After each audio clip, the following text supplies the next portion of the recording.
And welcome back, everybody. We are here at lovely Apex, North Carolina, Rock Solid Warrior. We are ready for the finals here at Ninja Sport Championship, qualifier number 4. We are ready to go here in just a bit. We've finalized our top 10 athletes from the open waves. My tea just popped in the microwave. I'm ready to call the action for another 6 hours or so. Here's what's up first, ladies and gentlemen. Hybrid Course Rules is a more technical course with a mixture of upper and lower body obstacles. It's going to mirror a little bit of the open round if you were joining us in the morning, but we've added some slight changes and variations to that course. Time limit has been increased to 4 minutes on both the men and women's side. Retry system is still in play. Athletes get 3 attempts per obstacle. If an obstacle is failed, athletes will have to go back to the start platform and wait for that obstacle to be reset. And they have to complete the obstacle before moving on. If they fail 3 times, their run is done. So that's how the hybrid course works. I'm Ryan Stratus, ladies and gentlemen, alongside my good friend, Mr. Chris DeGangi. Excited to be here. Excited for the finals. Can't wait to see who our top 4 are going to be. Who will make it to our championship. And here's how the rest of the night is going to go. Athletes get 3 courses. So no matter how they perform, they will be running all 3 courses, the speed, hybrid, and burnout. Athletes will be given points based on placement in each course. First, 10 points, second, 9 points, and so on. And things will be added all up. But let's hear it from our sponsors before we get to the action.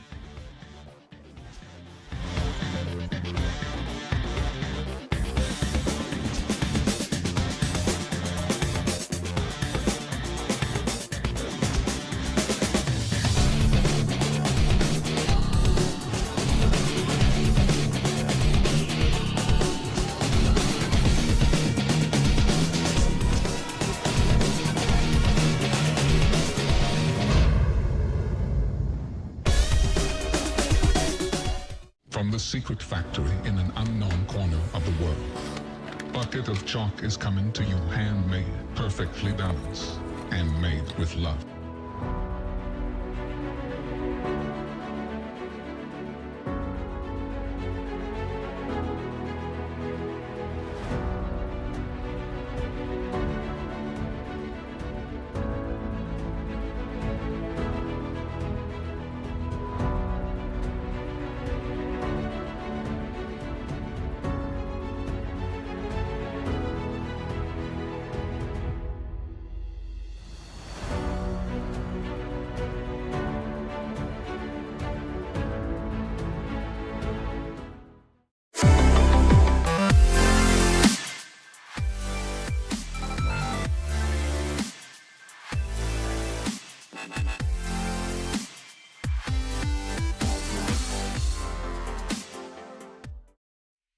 Ninja Sport Championship is brought to you by Ninja Master, because scoring your competition shouldn't be an obstacle. It's a Labor Family Restaurant, supporters of the Ronald McDonald House, helping children and families in need. Consider donating today. Biagi Bros, a full-service logistics company with 3PL and supply chain solutions nationwide.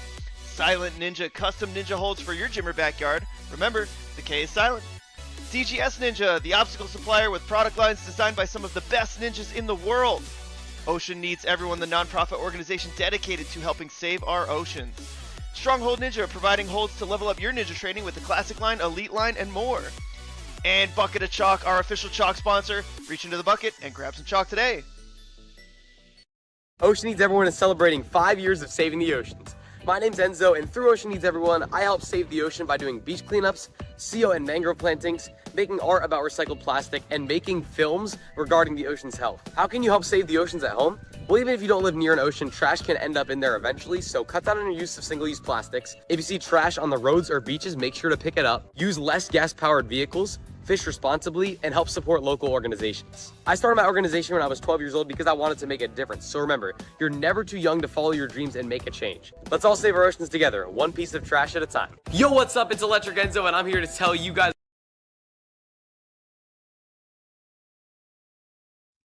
All right, y'all. Big shout out, big thank you to all the sponsors making this event possible. Many thanks. And now the hype is being brought into the gym as Mr. Bellion, the head judge, out on the floor, is Getting our first runner ready. Silas Snyder going to be leading the charge for the gentleman. Silas striding across the pyramids. Big hops across. A little unstable onto that trampoline, but adjusts quickly.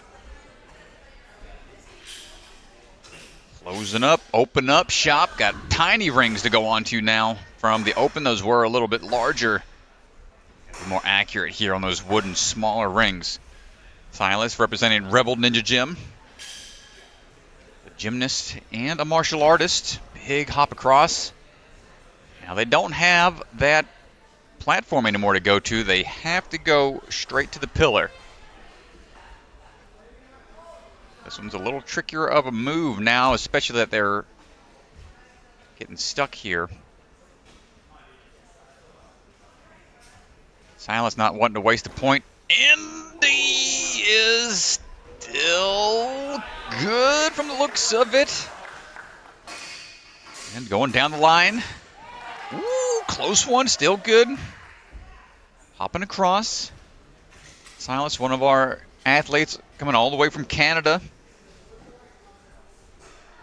Big hop out to that dancing stone. What a save.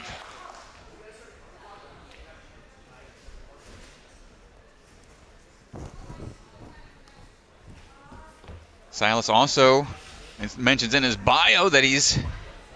Oh, wait 1 second. We'll talk that in a second as he's working his way through the up and out. My goodness.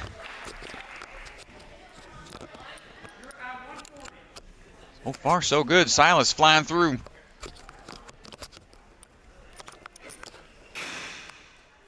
Back and forth and facing this one. Oh, was unable to get it in the open round. Let's see if he can get it here in the hybrid. The gymnast in a martial arts growing up, and then also he has celiac disease and had open heart surgery when he was a kid. So he's gone through a lot growing up, but he is showing some awesome skills on the course right now. So close to the dismount. You got one last chance. One more try.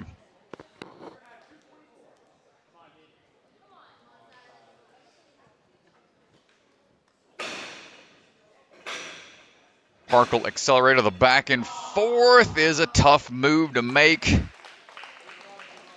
Let's try Silas. We'll see him back in speed and burnout after this. Remember, the points are accumulative.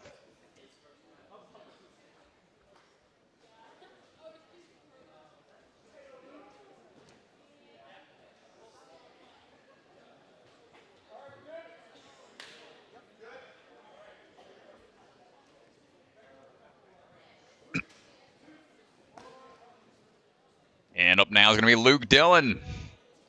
Luke representing Vitality Obstacle Fitness. Big strides across right out the gate. Try to move quick here. We got 4 minutes. Try to get through 10 obstacles. Some changes have been made. Closing up that telescoping bar. Slight miss, and those rings swing a lot more than those silver ones do. You can either try to salvage it or he can reset on the block. As long as he doesn't drop down. He won't take a fail if he manages to make it back to the platform.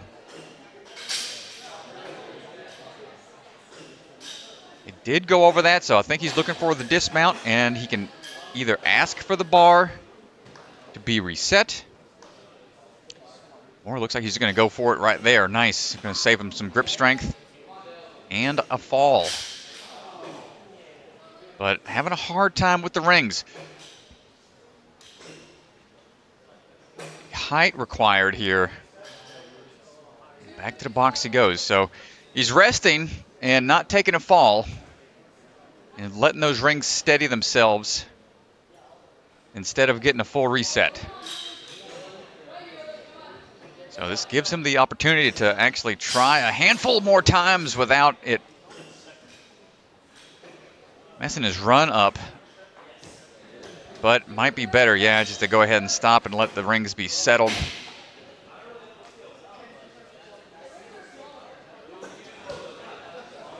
And from a fresh start, Luke will try this one again.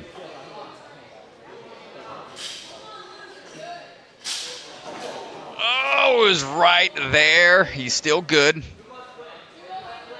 But the swinging of the rings. Yeah, Strat, he's just losing a lot of time here. This one's tough, man. This is a such a weird move. You don't see too many on-guard bars, the telescoping bars, to where you have to swing through and accurately place both sides and rings on the opposite ends.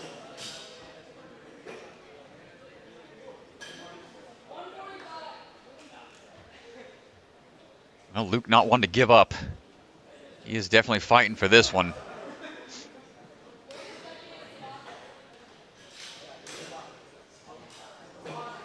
What's so tough is you have to keep this bar so narrow and enclosed. If you open it up slightly off axis at all, it's going to just set those rings asunder. I'm going to call for a reset and try again.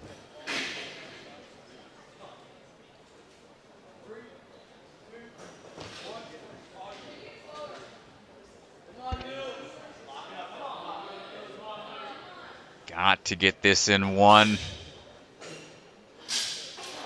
Just overshot a little bit on the rights, his right or left.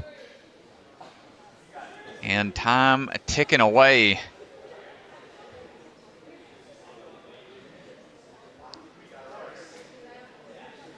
Luke was able to get pretty far during the open. This wasn't an issue, but with the rings being smaller, it is definitely throwing on a slight curve into the athlete's runs so far.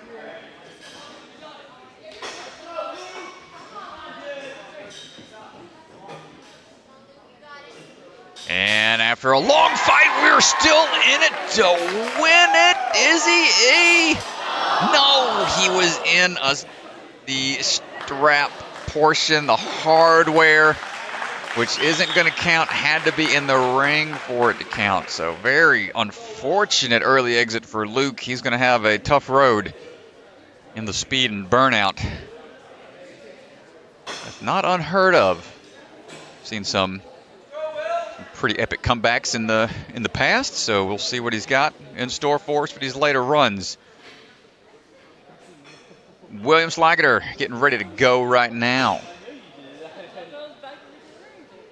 Chatted with him for a little bit during the break, and he just clarified, and he's been working on those kendama skills. Just recently came back from an international competition where he placed second, so he's ranked second in the world for his kendama skill set. A lot of fast hand-eye coordination required to pull off some of those moves that he's able to perform with those kendama toys. But on now for his run. Quick transitions through.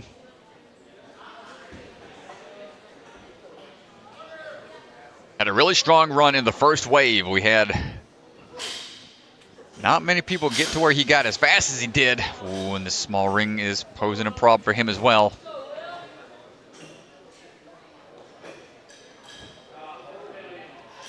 Overshoots backwards, so he's got to take a full reset.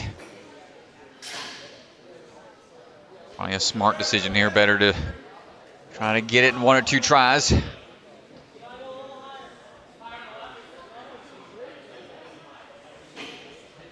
Try number 2 for William. Okay, good. Still needs to be controlled. Not allowed to touch the inside. Nice work. We're out of there. Cat grab's been altered slightly and almost got it on his first attempt. Taking it back to the start. Will coming out of Stanford Ninja Academy. Big reach out. Nice work. Pushing off the pillar. It's been a slight change from earlier. This no different. Big up and undershoots it. Try again. 3, 2, 1, on you. And pushing down the track, locks it in that time around, gets the dismount. And working our way around for the big jump here. The starting platform, you can't tell where it is from this angle, but it has been pushed back to prevent the athletes from pushing those doors forward with their hands from the start platform. So this is a much tougher jump now. Like they truly can't see where they're going. They have to trust they'll have the momentum to carry them forwards. Just like that. Nice job.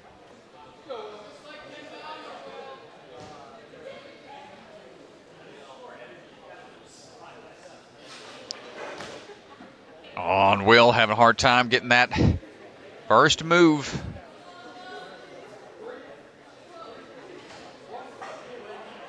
See if he can figure it out here. Second attempt. Oh, man, taking some bumps out there.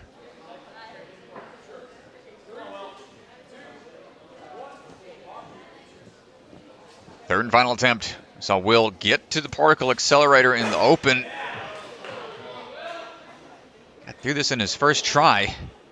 But hanging him up a bit here. Oh, no! Ooh, tough break. Got the handle in place.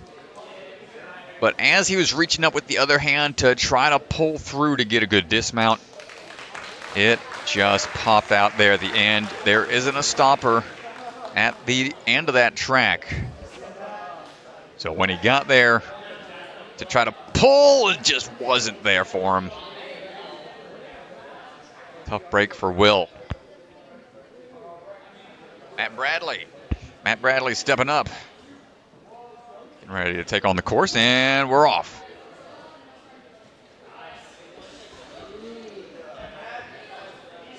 Matt's well known in the ninja community. He's been coming up with creative obstacles for athletes and always incorporating new type of motions and maneuvers. Definitely one of the trendsetters when it comes to mid-air obstacle control style obstacles, and showing some fancy footwork on the spin the cat. Nice job, Matt. Custom-made bolt cutters designed by Mr. Bradley.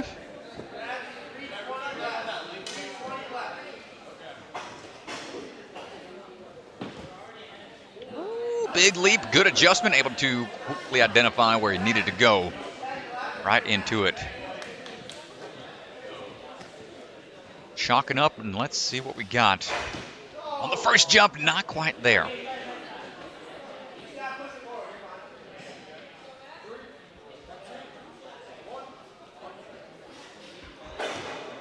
Try number two. Unfortunate. This one's a bit shocking here. Didn't give him too much trouble during the open. But the jump start. Third and final attempt, he gets it. Sometimes that extra pressure helps figure things out. Nicely done. On now for the particle accelerator.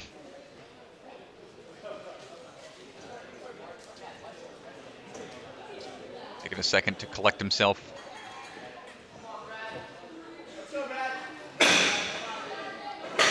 Quick hop across to the first.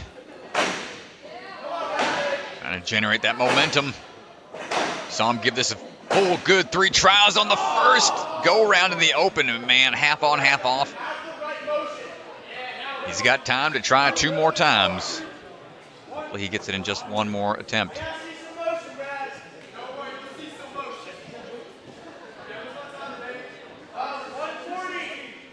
About a minute 40 remaining.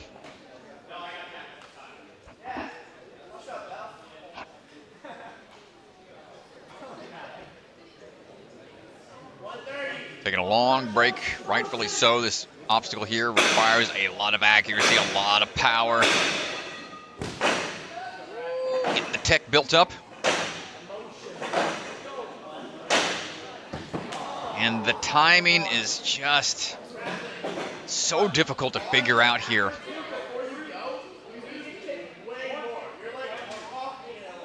Just trying to figure out what he's doing.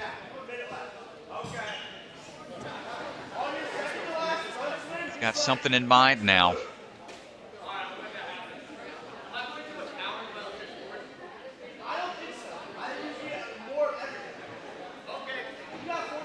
You know, Chris, this is something we don't see too often, actually. Like the opportunity for these athletes, these top-level athletes, the opportunity to really dial in their problem-solving skills in competition on the fly. Matt Bradley, what you got in store for us? Yeah, and he's getting some good coaching from Jackson Erdos. So close, man.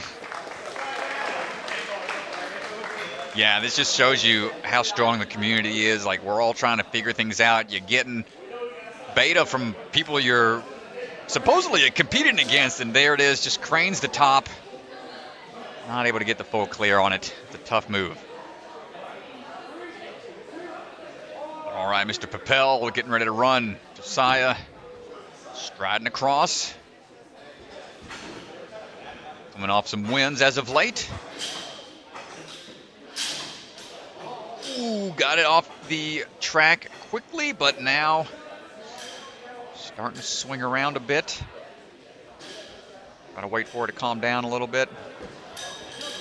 Asking for a full reset instead, so we're gonna let things steady up.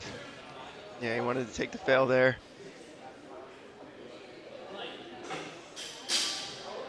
Oh no. 2 down, Josiah. This is troubling.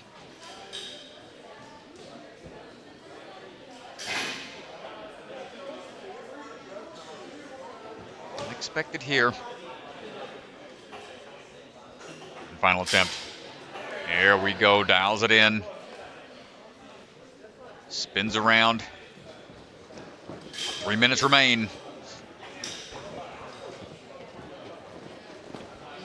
Smooth through spin the cat.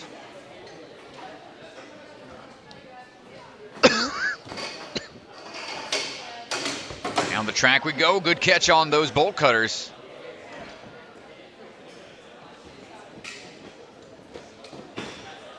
Pushing through the door, no worries there.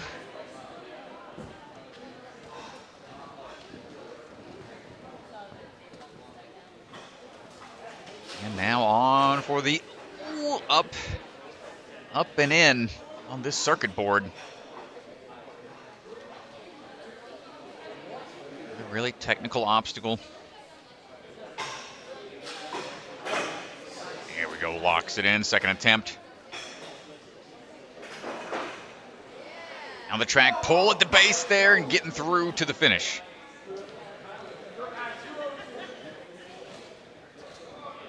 All right, particle accelerator time. Let's see what we got.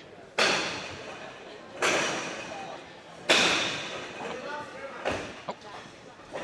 And quick.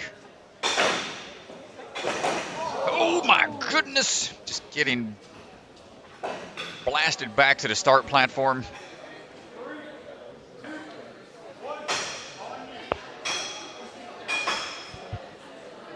About a minute and 30 remaining.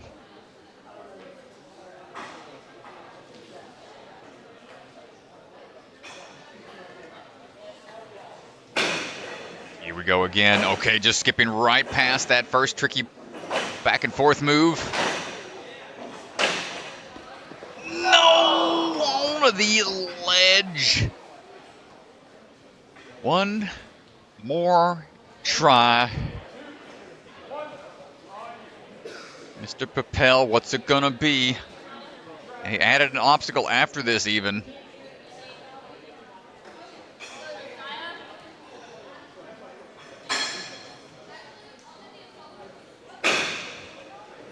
It's a shortcut there. And beelines it! No! So close, Josiah. What a fight, and this particle accelerator is just, oh man, right on the ledge. There's no way to save that one at that point. Gave it his all. Putting him in third right now.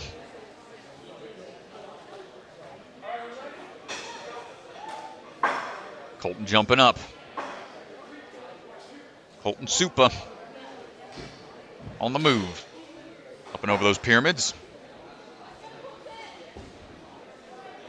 Off-axis throws, no issue for Mr. Colton.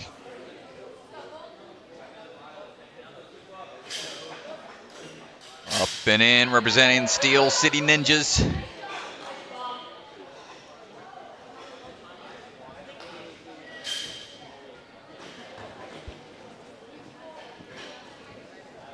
Take that pillar for a little spin around town for a bit. Keep that momentum up. Oh, good job. Nice lead out with the leg, making sure when it hit foot first. Back and forth now. And in. It's a nice job. Bigger jump here now. Golden got a good pace going.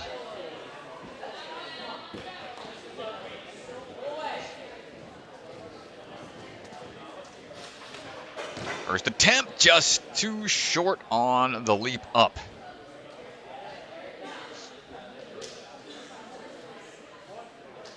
This move right here requires 100% accuracy. Not many ways to just ping, barely touch the side of it, and then make the move. Is he getting the dismount? Nice job.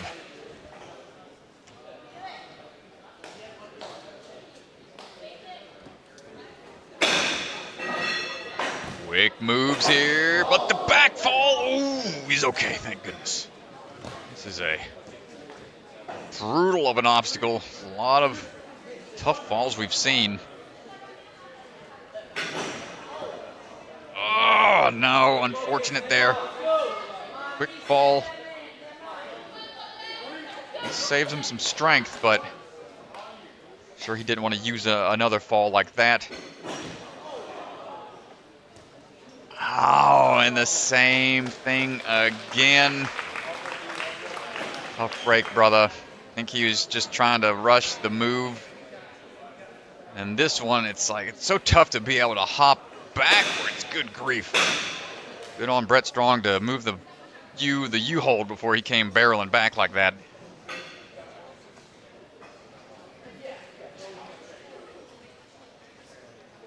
Right, Jackson. Tough strat. Brutal, man. It's a brutal hybrid. Up the difficulty for sure.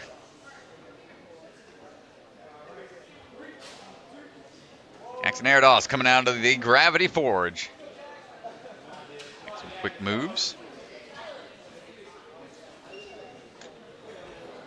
Hold on tight.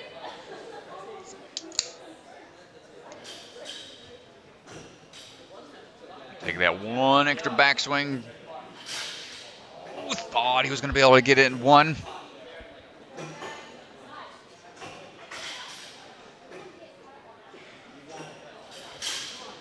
And I don't know how he managed to do that, but got it locked in.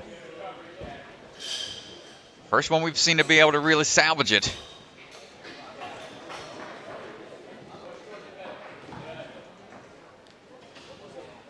Nice landing onto the second pillar. Looking for that pull through. Good work. In into the bolt cutters we go.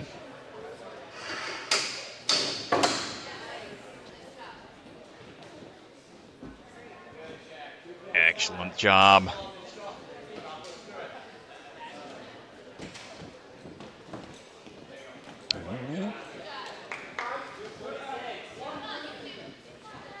Chalk up a little bit. I thought he just dumped the whole bucket for a second, but it's getting a little thin in the old bucket down there. So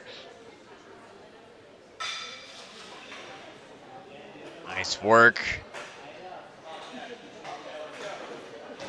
Oh, but the cannonball not wanting to cooperate on the second track.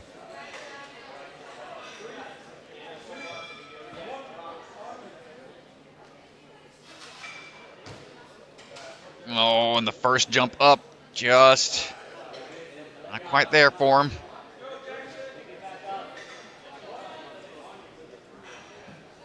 One more try. go. Now we got to get that toss across. Oh, man, nice save. I thought he was going to peel out, but he stuck it through. And we got just under 2 minutes remaining.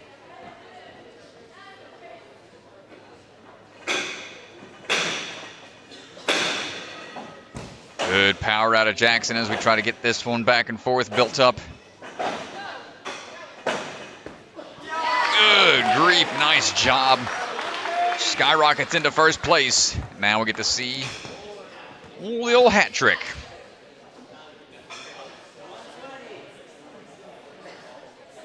We saw a handful of people attempt this one in the open. Oh, not gonna get it. Finger looking like he might have ripped a cuticle.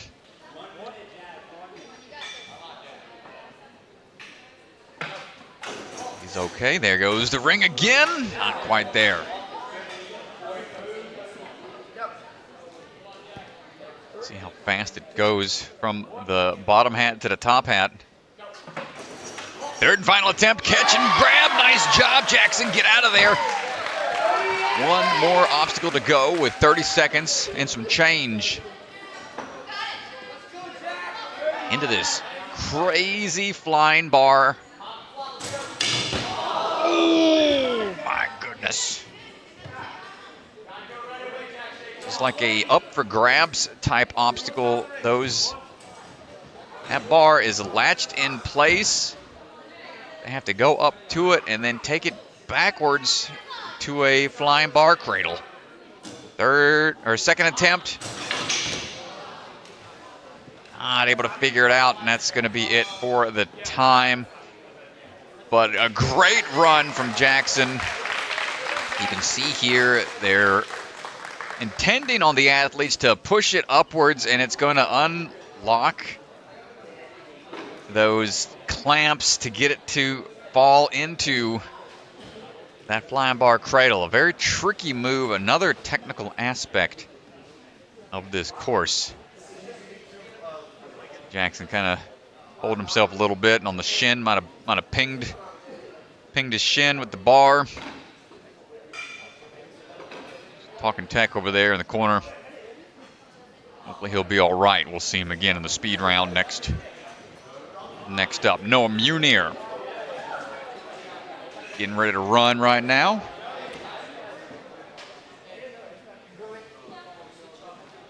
Noah representing Vitality Obstacle Fitness.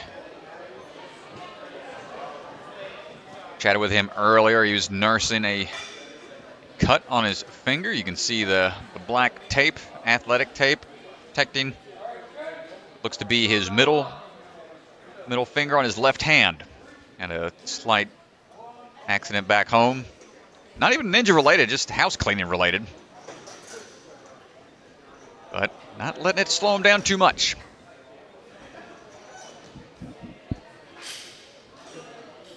Closing up, open up, nice work, get on out of there.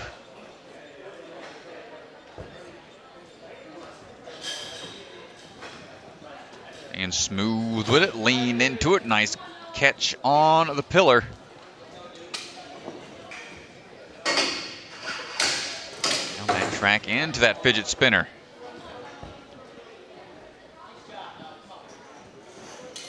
And let's see him go for this big jump, but overshoots it barely. Gotta go back and try again. The trickier part about this one being so far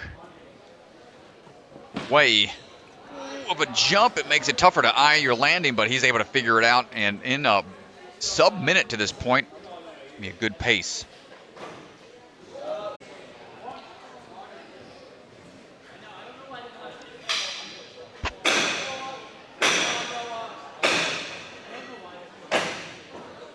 The throw across. Oh, it gets hung up. My goodness, I don't know how he saved that one. But he's got to regenerate that momentum, get that energy built back up. Awesome job, dude. Able to salvage it after that scary slight miss on the back swing. Is able to keep the grip and rebuild up that momentum for the dismount currently has second place. Ooh, man, perfect timing. Looked like he had plenty of hang time. Just needed the accuracy for the ring placement. Try number 2 coming up. Wow, almost again. One final attempt. Mr. Munir.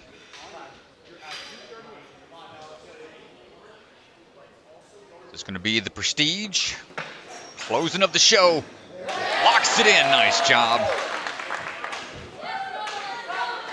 And that's going to throw him into first place. We're not done yet, folks. We got to get this collapsing flying bar. Yoinks it out of there. Now we got to go to the connected flying bar. It's a big lache. And now those will move in conjunction with each other. Come on, Mr. Munir. There you go, and there's a clear for Noah Munir, ladies and gentlemen. Nice work, Flex Noah on him. Munir. I got to head out to the floor, talk to this young man. We don't have Swan on hand, so I'm heading to the floor. All right, let's see if we can go down to the floor with Strat and Noah Munir. Ahoy! Where we at? Here? Testing, testing. Hey, all right, I'm out here. Mr. Munir. What's up? Dude, good job, man. Oh, thank you, thank you. All right, impressive stuff, dude. Always awesome to see you out here. I know we chatted a little bit before the competition about your hand. Yeah. How you feeling, brother?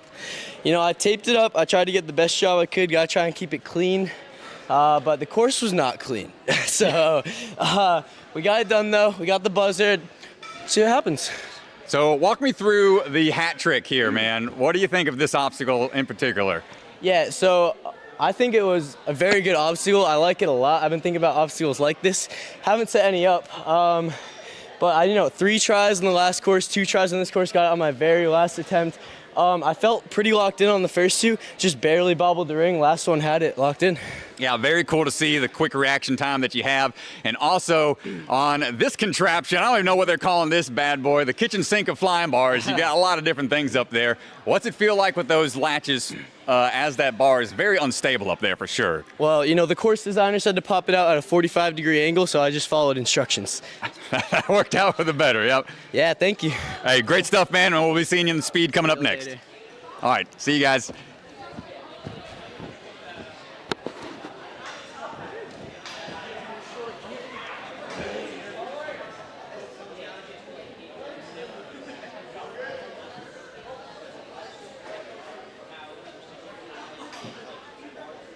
And I'm back, ladies and gentlemen. Just in time to see Mr. Phil Folsom take on the course. Go from Matt Eisman to Zuri Hall really quick. And now we're back in action with Phil Folsom.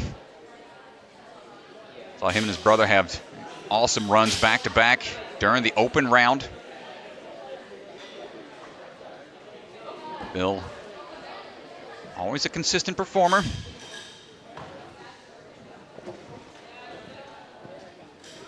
Him and his brother have very similar styles. Training together, growing up together. And in, and just whiffed on the bolt cutters there. 3, 2, 1, on. Try number 2 coming up.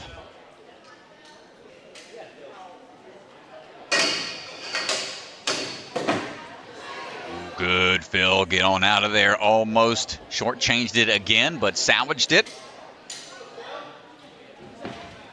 Big leap through, but tippy toes. Just too much forwards off of the dancing stone.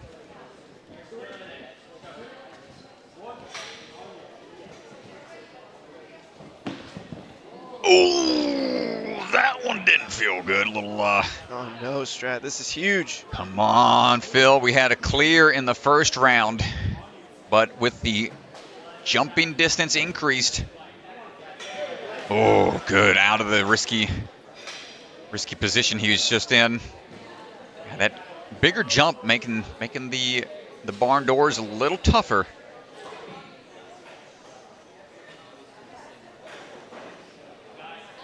And that track we go. Excellent work, Phil. Looking back in good form. On now for the particle accelerator, back and forth. Catches hold. Oh my gosh, good dismount. Excellent underbar tech. Check the hat trick here.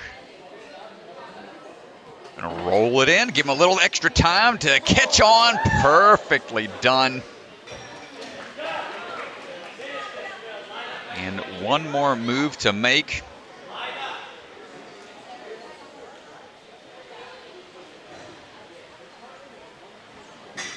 Bill heading up and in.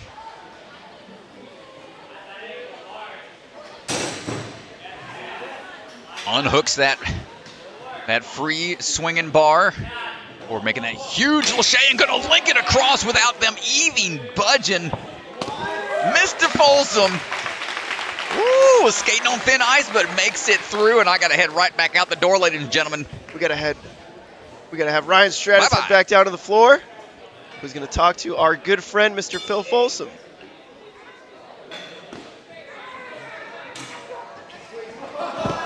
Hey, we're good. Nobody saw that. Mr. Folsom, come on over. One of these ways. Gotcha. Nobody saw that very smooth exit from the commentary booth, hopefully, but. I didn't see that. Okay, good. Hey, man, great job. Thanks. Good clear. You had me scared on the balance a little bit. Yeah. Talk me through that. I was just going into it too high. I just kept overshooting a little bit. Dialed in on third one, just barely, but dialed in. What's your favorite obstacle here on this course? Because this seems like it's right up your and Sam's alley. Yeah, I love the hat. The hat is so cool. It's just I love the concept of it. Yeah, it seems very unique. Something like y'all would make in the barn. Those kind of crazy quick change obstacles, exactly. very, very unique. How you feel going into the speed? I feel pretty good. Yeah, I'm feeling good, better than last time, so a little better, yeah. Yeah, folks, if you missed out on the Rise speed run, definitely go back and watch that one. This young man right here gave us a great performance in the speed. So we're going to see anything like that coming up. I hope not, but maybe. All right, brother. Well, always great to see you perform. See you back in a bit. Thank you. All right, back to you guys. Well, he sends it back to the commentary booth, but he said back to you guys, but he is that guy, so back to himself.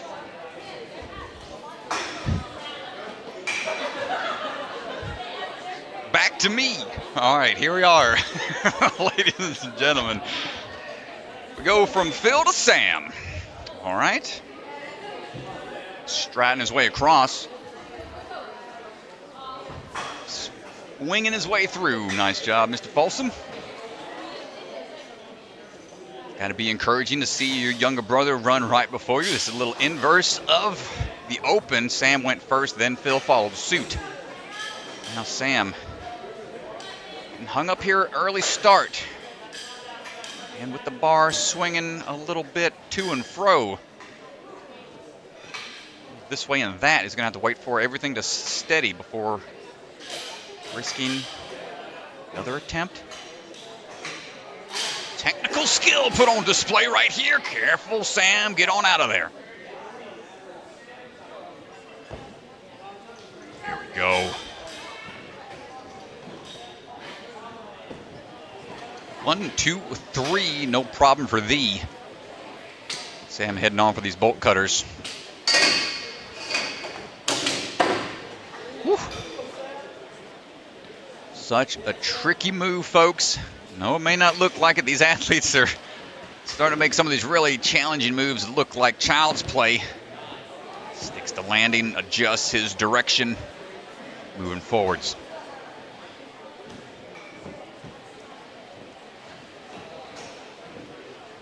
I tell you, Chris, a lot of these moves out here on this course, Sam, unfortunate, not going to get the first one. A lot of these moves, man, it's like one obstacle I would probably spend all open gym just to stick once or twice. Yeah, and it's crazy. The fact that they can put all this together in like a 3 to 4 minute time period is insane. Super impressive. One-handed swing, but undershoots it.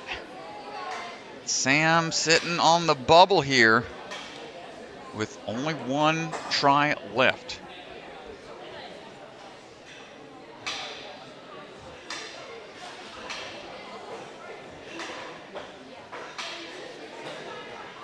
Up and in. No! Mr. Folsom, unfortunate early exit there. Especially after a great run during the open. Unfortunate miss on the slider, so he's going to have a hard-fought battle coming in for the speed round. But change is going to be made on the floor right now for the women's division as that takes place, courtesy of the Rock Solid crew. Was out there making it happen as our leaderboard gets brought to you by Bucket of Chalk. See Phil sitting atop the pack and Noah right there. Both full clears. Phil just ahead by one, missing one less obstacle than Noah. And Jackson nipping at the heels as well. Silas Snyder coming all the way from Canada in that 4th position. You see a Q next to their name. That means they've qualified previously at another Ninja Sport Championship event. We're taking the top 4. But if they're qualified already, then it'll bump down a bit. Mr. DeGange will have more detail on that if it comes to be the case.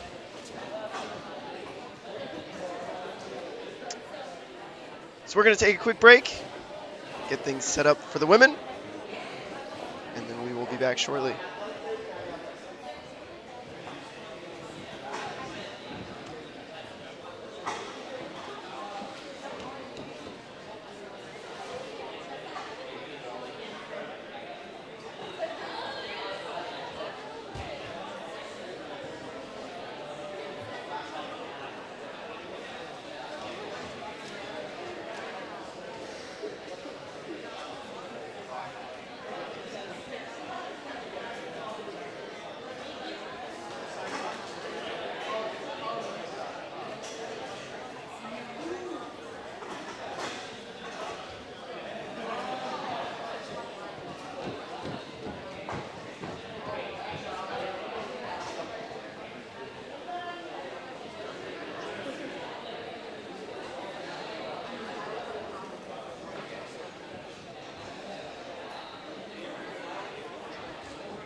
Top 10 ladies, please come down now.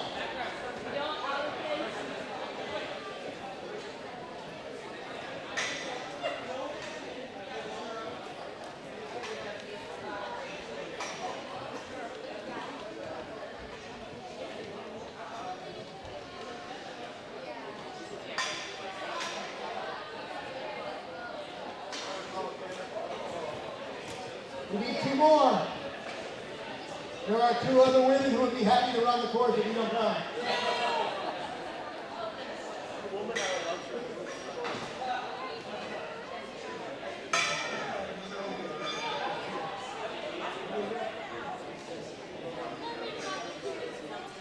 One more. Final call for all women.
Cliffhanger.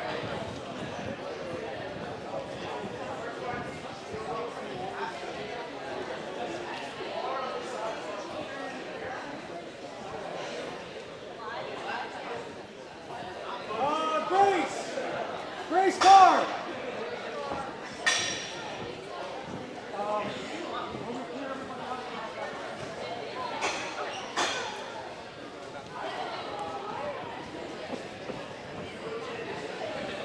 What you think of the results of hybrid?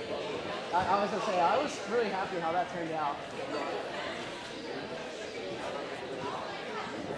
You guys were cool.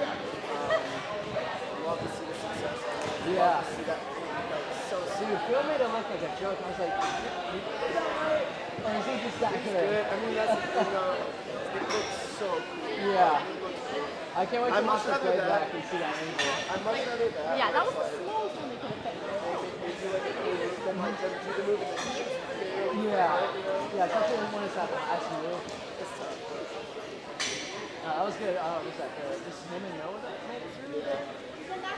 All right, women, clear the course.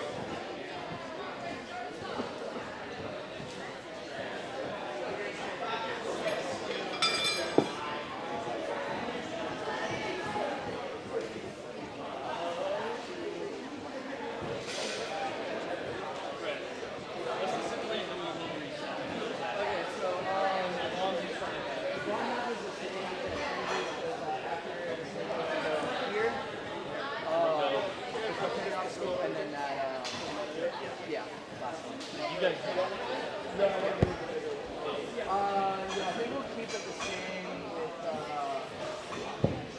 with Josh.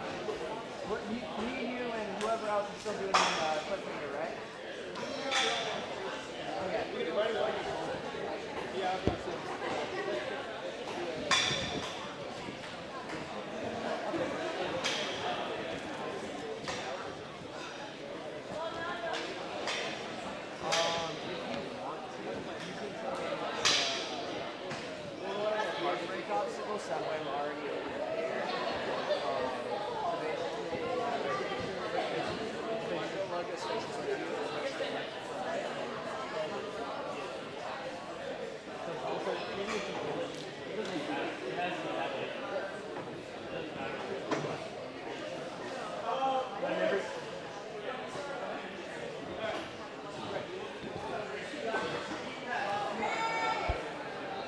right, folks, we're back to the action.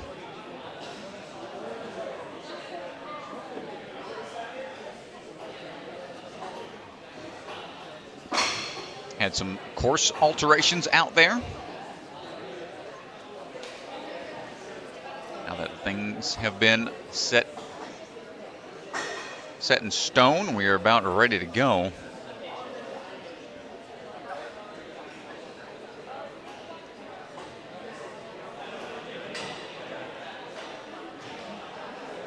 Grace Carr going to be starting things off for us. And Grace is on the move. Ooh, watch those toes. Good save off of the first obstacle. Change here at the start of the course. Beforehand, ladies had to use the telescoping bar and just swing out of the cradle to the finish platform, but now they're required to do the same move we've been seeing earlier. Up and in. Good job. We got to be careful on the transitions. You got to go all the way over to one side. Not allowed to use the interior portion of the bar. Wouldn't want to grab there anyway. It is greased up to ensure that those telescoping move is nice and smooth, and we're out of there. Great work, Grace. Setting the pace for the ladies. First up is always an intimidating spot to be, but also a good opportunity to put the pressure on the rest of the field. Grace coming out at next level ninja.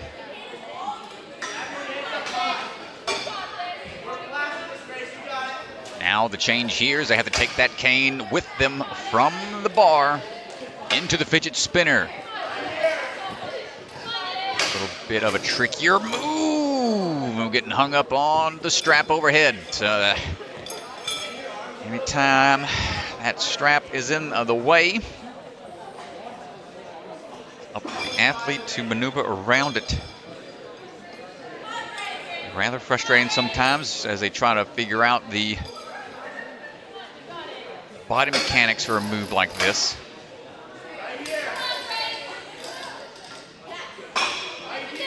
With the bolt cutters might have been easier, but ooh, the out and around. Grace locks it in. The fact with the bolt cutters, you're staying underneath all those straps, so it's a little bit of a more technical move, but this one even trickier, having to go out and around the safety lines overhead. Grace pushing through the barn doors onto Heartbreak Ridge. Good start. Under like a skyhook. Change angles here. Or under. Grace, you have 130 left. Remember, under a lot. 2, 1, on you. Gotta move, Grace. Let's go. Try number 2 coming up for Grace.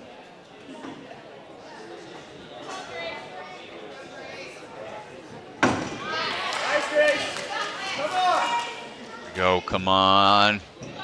Blue, then switch it over. My goodness, barely landing. Right there on the cradle and clear. Last 2 obstacles to go. 1 minute, down to less than a minute remaining, 4 minutes. Same time for both sides. We've got the closing cliffs. Oh, the left hand just missed a little bit. 40 seconds.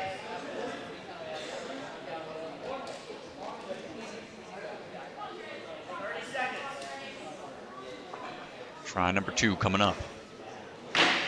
Closing the cliffhangers down. Come on, Grace. 1 more to go.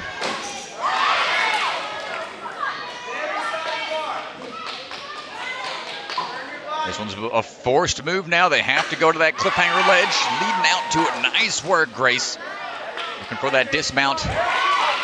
Gets the clear. Now heading on over to the final obstacle. But not quite enough time to even get a look at it. You can kind of see it in the corner there. The overhead wishbone starting off like a batarang in a cradle, and then you have to flip it upside down to land the circle on a hook.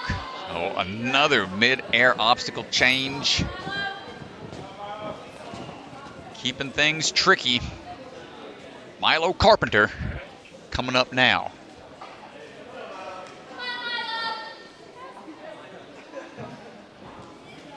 Milo going to stride up the first platform into the cat grab on the second pyramid. Not a bad approach. Leaping out, but on the corner, staying focused. Sometimes see athletes make the landing and then automatically look towards that next obstacle. They are confident with their approach here. Milo up and in, 2 swings, all she needs. Watch that one side, or right side, her left side. Get out of town, okay, Milo.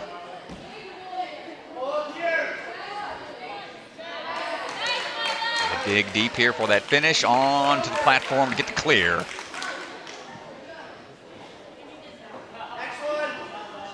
Take a trip around, hold on tight, and just shortchanged it a little bit.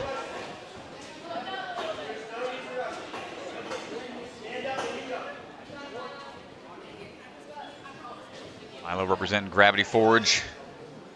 Swinging through. Keeping the momentum going if she can. Stepping out and getting on through the cat spin.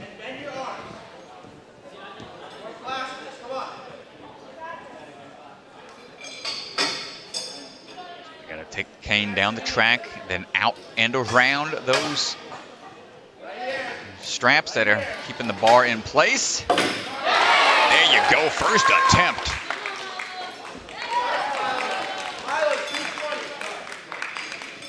Coming up on about the halfway mark. Powerful jump through, pushing through, falling forwards, almost makes it. See, she laughs it off a little bit.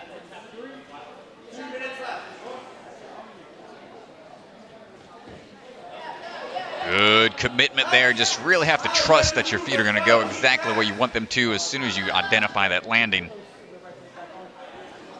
Here we go on Heartbreak Ridge. Don't go too far on the wobble tag. Go under. Go, Milo getting some coaching from the sideline. Nice. Wide grip.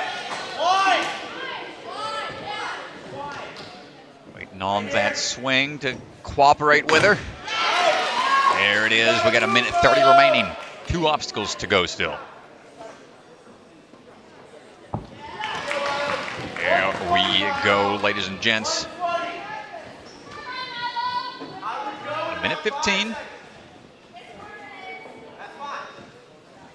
We're getting some instruction from the sideline. Potentially just telling her to catch your breath. Don't go too soon, not before you're ready. Up and in, close those cliffs. Same exact thing. You got it. Stay confident. One more.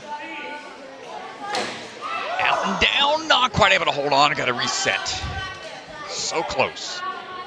45 seconds. I would go in 30. Deep breath, Mom. You got this. They're ready to go. 35 minutes. Just go reset.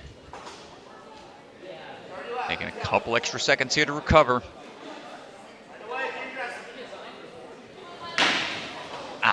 Not able to hold on. She'll have one more chance potentially. She'll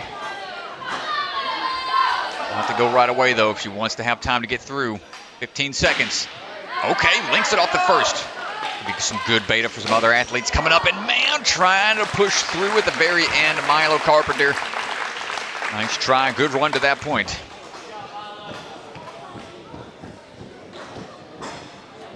As things get ready for our next athlete, Kaylee Giron, going on to the start platform.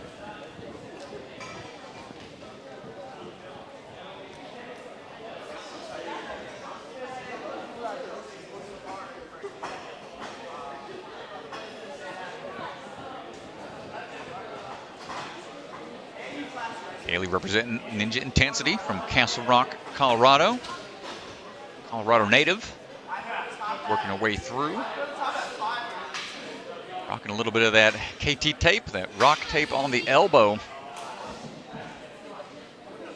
She's all right. I used to get bad tendonitis in my forearms and tennis elbow. Too much rock climbing in the early days of Ninja, not knowing exactly how to properly train and recover. Great job. Come on. Ooh, she is almost able to salvage that. My goodness. Nice try, Kaylee. We'll try again. That one side of the bar just fell out at the worst possible time. Again, just pinging off the top of the ring a little bit too much. That one side is just not timing it. Just not one to cooperate. Once you get askew on the swing through, it's extremely difficult to be patient enough for those rings to steady down, stop shaking all over the place. Haley, third and final attempt. Really pulling up on the left side. You can see it just overshooting, or her left or right.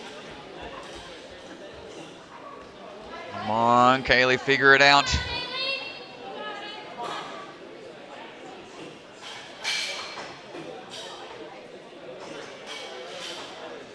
Just not able to get the timing. She's really giving it her all, though, not wanting to give up.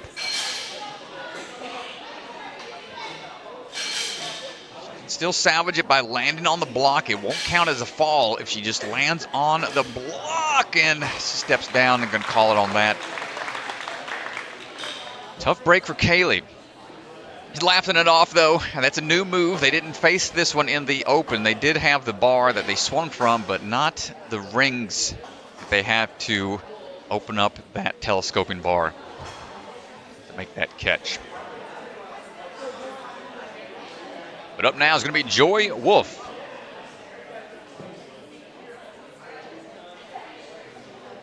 Joy stepping up, getting ready to go. Ninja Joy has her own YouTube channel.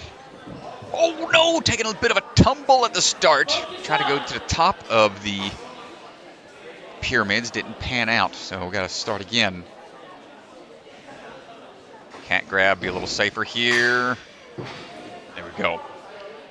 Trains out of the Classic City, Ninja Warrior. And the page that she runs is Fun Facts with Ninja Joy, where she interviews a bunch of different ninjas from the community. Always cool to see different kinds of content out there. Joy taking on the telescoping bar. Get the timing just right. Her swings off axis a bit. Might need to take a second to reset. We're gonna have to go back all the way to the start.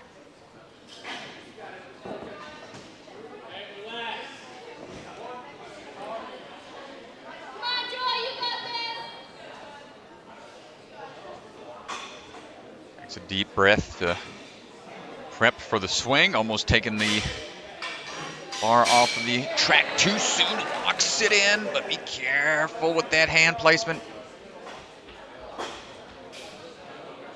Yep, gonna make her, yeah, forced her to go back. She did grab on the interior of the strap, so good catch there, and good awareness of Joy to pay attention to the judge to correct that and not have to take a technical and a reset. Ooh, foot up, not quite going to get there on the first try. Shaking it out. Try again as Mr. Bellion counts her down. Oh, the jump out to the side is a little too much. Got this in the first round. Maybe getting a little flustered from the ring swing.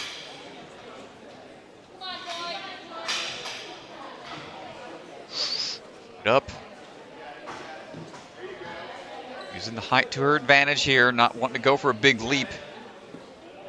And falling forwards, my goodness, almost falling back. Whew. All right, Joy. Two close calls back to back. Fighting on, though.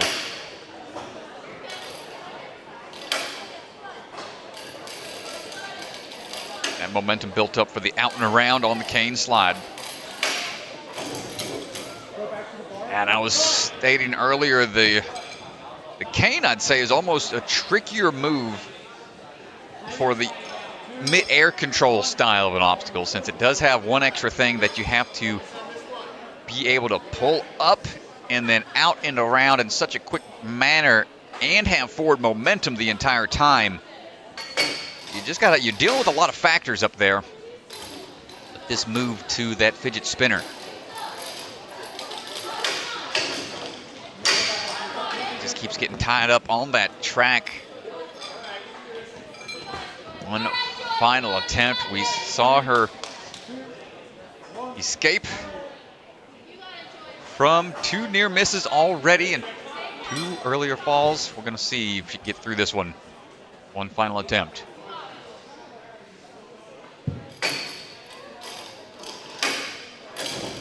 Oh, and just tries to go for it. Had the idea. Still on the track. 15 seconds.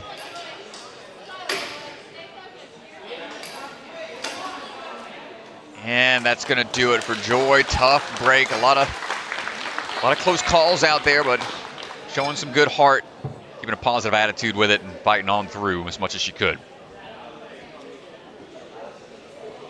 On now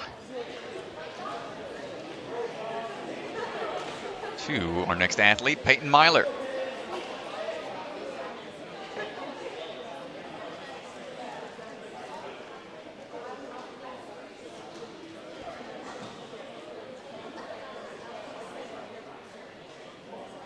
Peyton standing by. On the move. Swing her way through.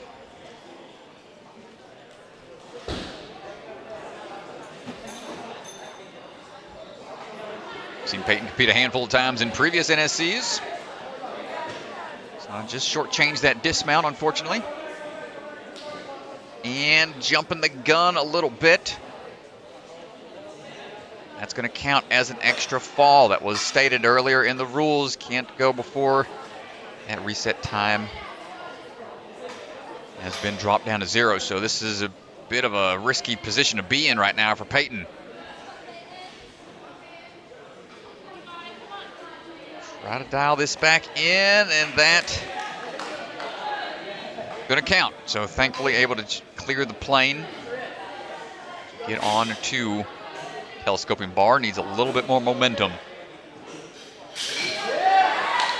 Watch that side. She's aware of it, but be careful. And fighting her way through the cliffhanger to that ring. Need a little bit more of a swing. There we go.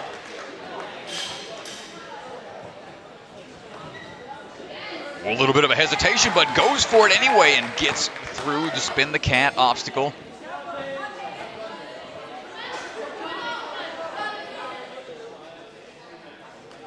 There we go, the out and around move. Such a tricky thing to time just right. Oh, we get the out and around, but just a little shy on the catch on the fidget spinner.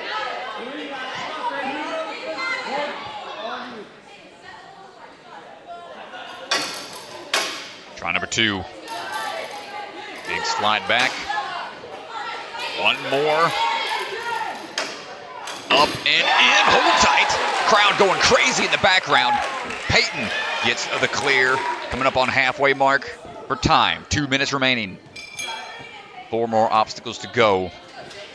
Here's the saloon doors. Big leap out and across, but stepping down. Got to set back. Start again.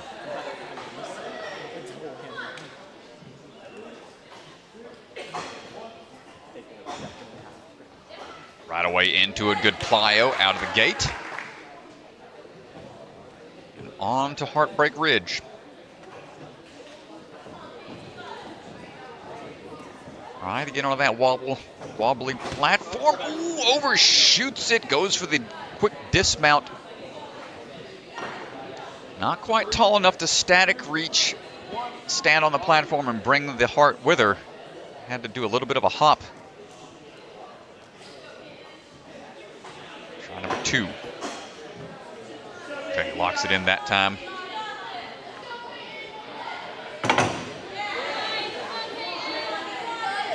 Rotate this around. Hold on tight for the switch to the other side. Go from the blue paint over to the black side of the paint, and we got the catch.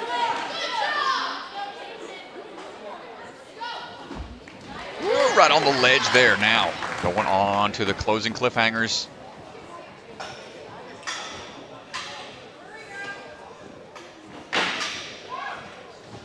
Excellent catch. Closing down. Next bar in hand coming up.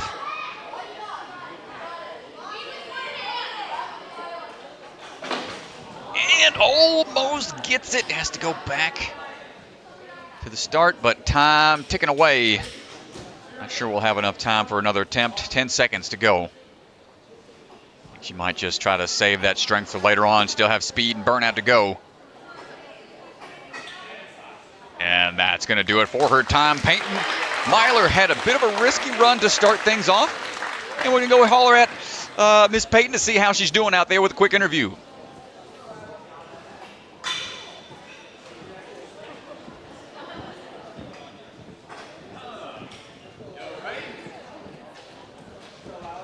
Peyton. Yeah. Miss Myler. Peyton! You were being requested for an interview. Come on over. Boop. Where's Hunter? Oh, hello. Okay, we're facing this way now. How's it going? Good. All right, hi Peyton. Great job out there. Impressive run. It was a little scary at the start. Tell me about how you adjusted from that moving through the rest of the course. Can you talk me through that part? I mean, if you fall, you just have to put it behind you and keep going. Because if you keep thinking about that, then your run is not going to get better. It's a great attitude to have. I know it's a bit scary when you're in that moment, especially after that false start on the second one. Yeah. But you're able to shake that off, so great job. How'd the rest of the course feel? I mean, I made it farther than I thought. I've never really done cane before, so that was pretty cool. But I did fall a lot of times. That's great, though. You did great, especially on that. Such a tricky maneuver. Like you said, it's a new obstacle that you haven't tried before, so impressive work. How you feeling moving into the speed round coming up? I mean, I'll give it my best shot. I don't know how it's going to go, but I'll try my best. Hey, that's all we can ask for. So, Peyton, great job out there. Keep after, okay? Okay, thank you. All right, back to the booth. I got to leave this microphone. Thanks, Hunter.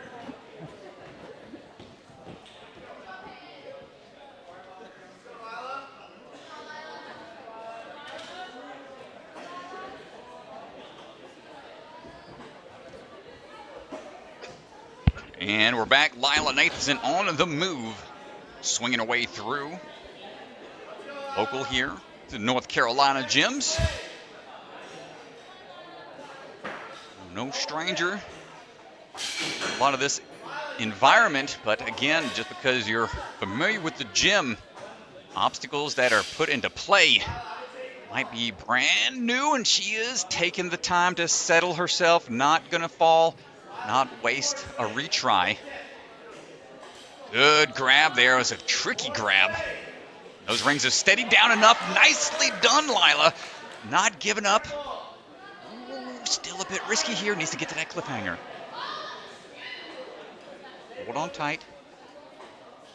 Spin around a little bit. Needs a little bit more swing to get over to the ring.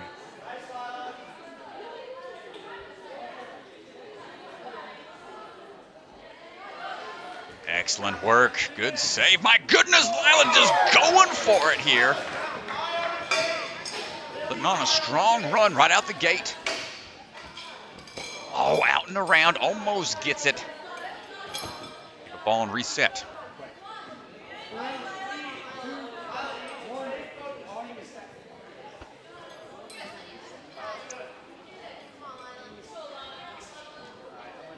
Try number 2 coming up. Great timing on the transition through. Knew exactly when she needed to take the hook off of the track. 2-foot landing onto the dome and now into the Heartbreak Ridge.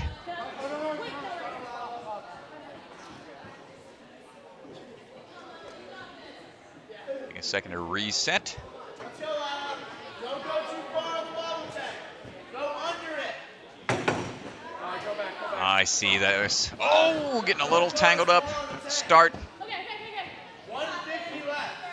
Jackson Erdos in the background, hollering times. Lila focusing in on the obstacle here, right in front of her. Lila, go under it like a sky hook. Big leap out. Wide grip. It's the transition. We're looking for the move off onto the platform with about a minute, 20 seconds remaining. Ooh, right on the corner. Time for the falling cliffs.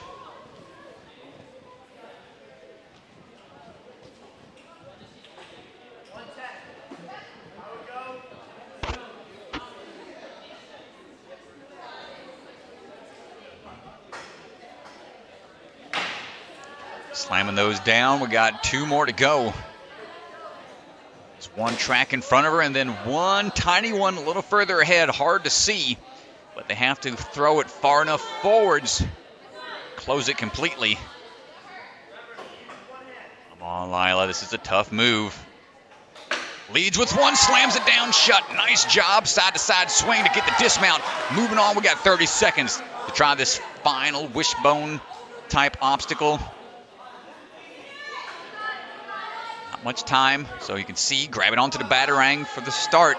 Want to rotate it up a little bit. Eye that transition over, but loses the grip on it. Time ticking away, 10 seconds. No time to chalk up, just got to go for it. Oh, and she went for it indeed, Lila. What a great run. There's a lot of power out of her early on the course, which allowed for some extra time. Give this one another try, but man, nice work getting towards the end of the course. Lila Nathanson.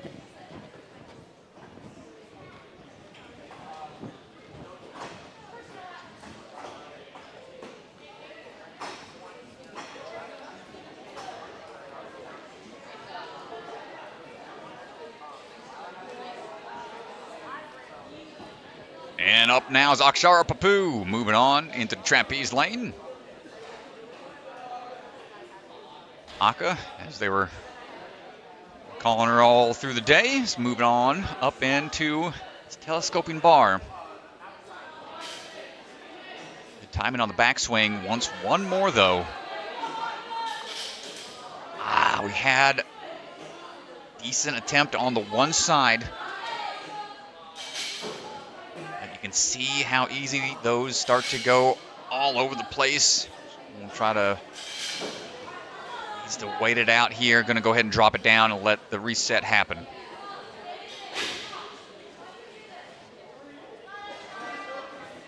It's one of those things where it's like if you're in tune with its swing in complete opposition to what you want it to be, it's like you need to just let it steady itself or reset entirely. It's such a tough thing to salvage.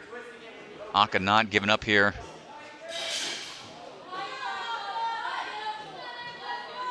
Not giving up, though. You can see the ring just not cooperating. She's still in it, hasn't taken a fall yet. Shakes off the judge to ask for a reset. Trying to time out this swing a little better. It's the fact that the rings are swinging inwards. It just narrows that hallway even more. So even if she does have the telescoping bar closed entirely, there's not much room for error. Again, just the one side went in. Not taking any falls, though. Still shaking off the judges. I like this approach. She's taking short breaks. But that one ring, it's like as soon as one steadies, the other one starts to get shaken off into a different pendulum. So she'll have one final attempt. Clean reset here for her. Needs a lot of swing. And gets it on this move, but we're not out of it yet, folks. Oh, the grip gives out right as she was reaching up to the ring. Akshara, tough exit for her. You can see the grip might have just been given out from the repeat swings and powerful pulls required. And as she was reaching up, just unable to secure that last grab before the dismount. All right, Corinne Capriotti standing by, getting ready to go.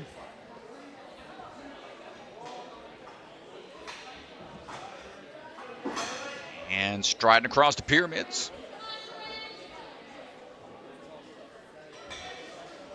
Working our way through the trapeze and trampolines.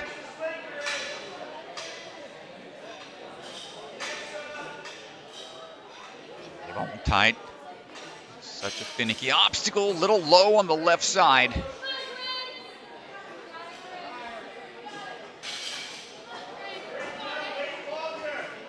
Steady as we go. Yeah, that one, now it's the ring on the right that's swinging out of tune. Where she's trying to go.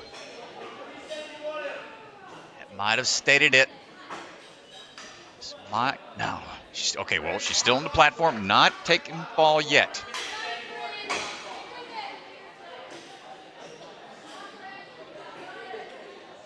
Trying to get straightened out. A little high on the one side. But able to figure it out after a handful of tries. Still need to get the dismount careful on that corner. A little more pull power. And getting on out of there. Great work.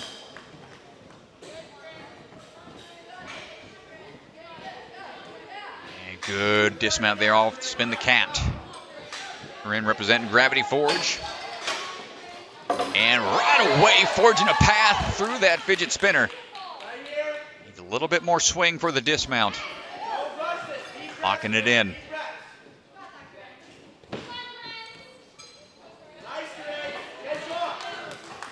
Good run through.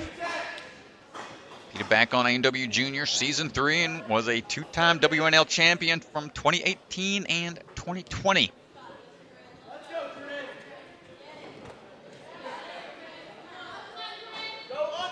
Getting some beta yelled from the crowd. My goodness, hold on tight, we're still good.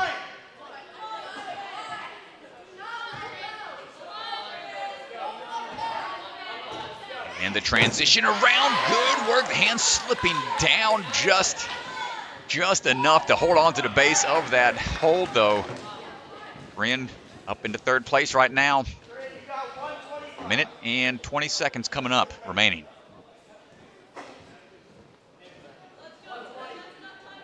These collapsing cliffhangers. In some of these mid-air control type obstacles, this one's a little bit more of a static. You travel to something and then manipulate it instead of bringing an obstacle with you. Still pretty challenging. Took it a pretty tough fall there, but she's all right. Shake it off, walk it back to the platform to start again. 50 seconds remaining.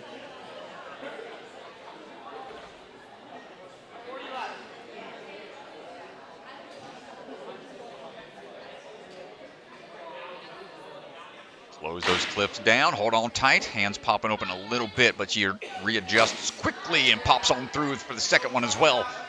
Looking for that third and final cliff ledge, leading with one hand, follow through, peeling off and not able to hold on.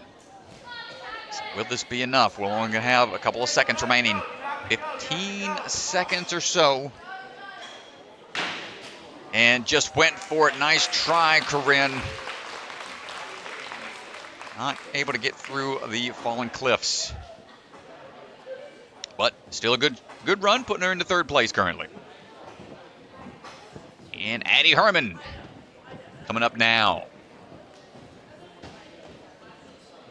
Final two runners before we get ready for the speed round. We'll keep the live stream up, take a little bit of a break as the course gets put into place and athletes get walked through the course. But on now for Addie Herman's run.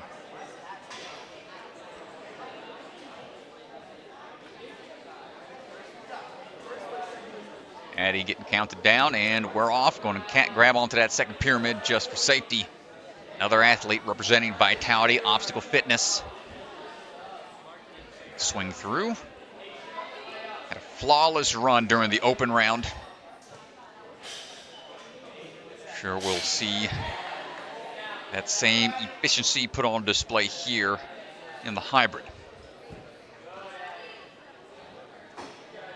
These type of courses happen to be her favorite style of courses.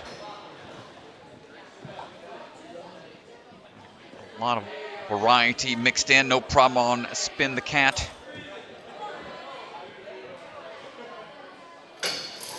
Check that cane tech, out and around, perfectly done.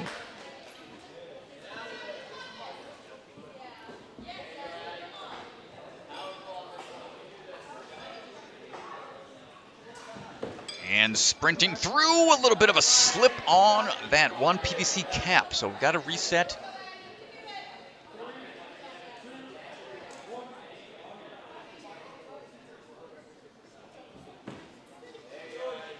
Ooh, a little off axis on the entry. That first step on the dancing stone looked like it was a little short, and she tried to adjust falling forward, just couldn't figure it out. In the moment, third and final attempt. Oof, man, okay. Close one.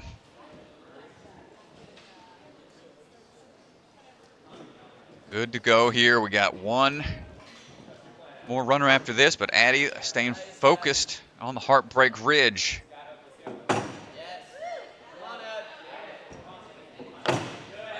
problem on the transition through. Just immediately starts to build up her swing. 2 obstacles remaining, putting her into 4th place right now. 2 minutes remaining to Ganji. Just incredible amount of time here.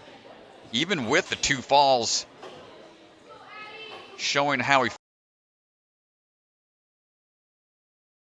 She's going to have a lot of time to figure these next 2 obstacles out. Come on, Addie, we got it clear in the open. Let's get it clear in the hybrid. Moving over to the side. Lead with that one hand, slapping it down. Not sure what the call was there in the reset. Perhaps it was a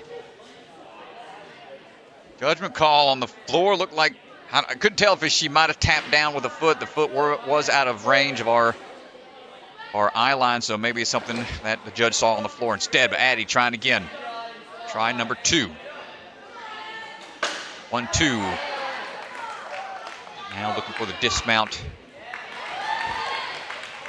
All right, we got one more obstacle in a full minute. Give this a try. So batarang, hold for a second, then you want to switch it around just enough.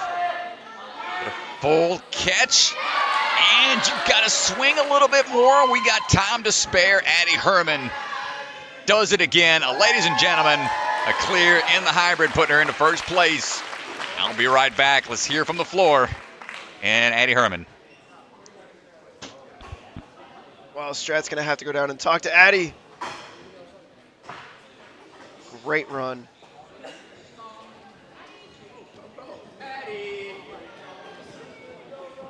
Hey, mind to interview right now?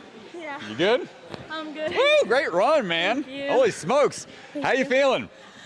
Tired but good. Yeah, tired but good, understandably. Still a little wounded, understandably so. You had an extra obstacle in there. Plenty of time to spare, man. You got to the last 2 obstacles with 2 full minutes, despite a scary moment earlier on the course in that balance. Can you talk me through that?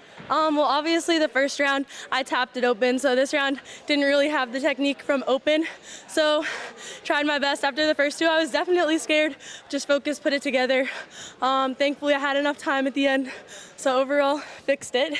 What was the moment that had you to reset on the falling cliffs? Didn't quite get that reset there. Yeah, so my first attempt on it had a pretty big foot tap, so understandably had to restart, which was definitely hard because it was like doing the whole obstacle again, but it worked out, so we're good. Yeah, that's great. Awesome stuff, man. How you feeling moving into the speed round coming up here next up? I'm actually feeling really good. Super pumped. Awesome. Great to see you out here, always performing well. Thank you. you. Continue it on. We got more to come. Thank you, for sure. Back to me in the booth. Put this over here.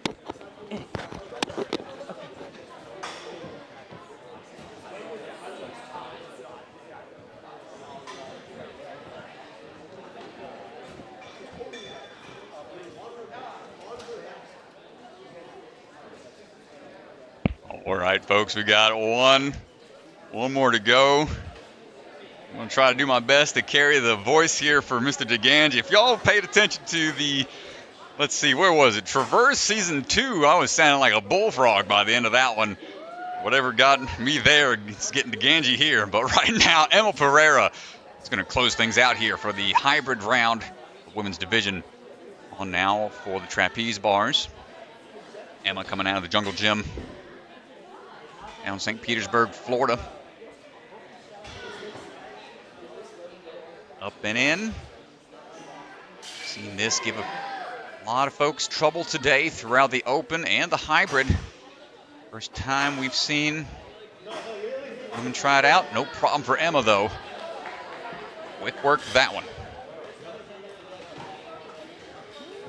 Fast jump off the first pillar. That second one not even budging.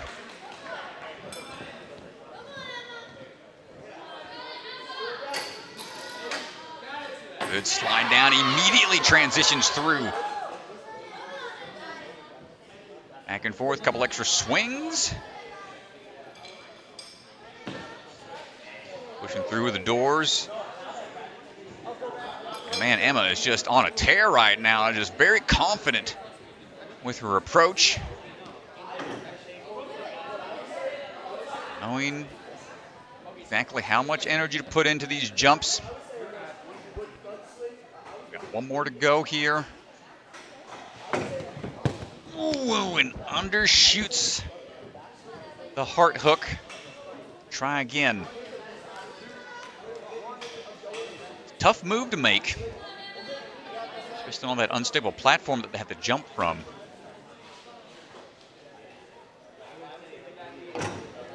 There we go, lines it up, second attempt.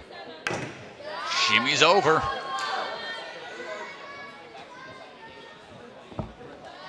And gets the landing there. We got 2 obstacles to go in sub 2 minutes again to this point.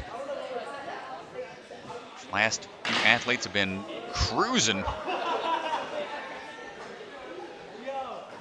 Emma just linking these moves powerfully. Goes for that far reach. Hold on tight, the follow through. As we are lining up for that dismount, locks it in, and wow, look at the time, DeGangi. We've got a lot of time in our hands and trying to get this in one and done. It's going to put her in good position. Trying to build up that swing. Oh, getting a little hung up. Needs more up. Just undershoots it a little bit. Shaking the wrist. Hopefully she's okay. I came down a little awkward on the way down. Maybe just the way she has to hold that apparatus up there. You got to really, really twist those wrists backwards in order to try to get the ring in a better suited position for the toss across. And lands it, but unable to hold on. Third and final attempt. Jumping right away into it. Trying to twist it into a better position. We're getting closer and closer each time. Third and final attempt. He's hanging on. Emma going for the buzzer. And there it is. And she is hyped up. And I got to head right back out to the floor. Great job, Emma Pereira.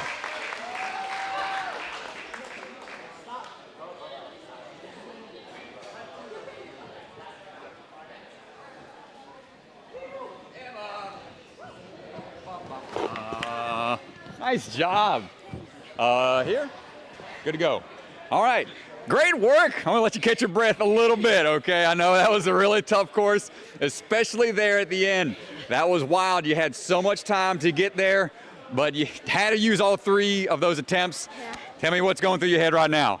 I'm just so stoked because in other courses and other competitions, I don't normally do as well in open or in hybrid because I kind of get in my head a lot.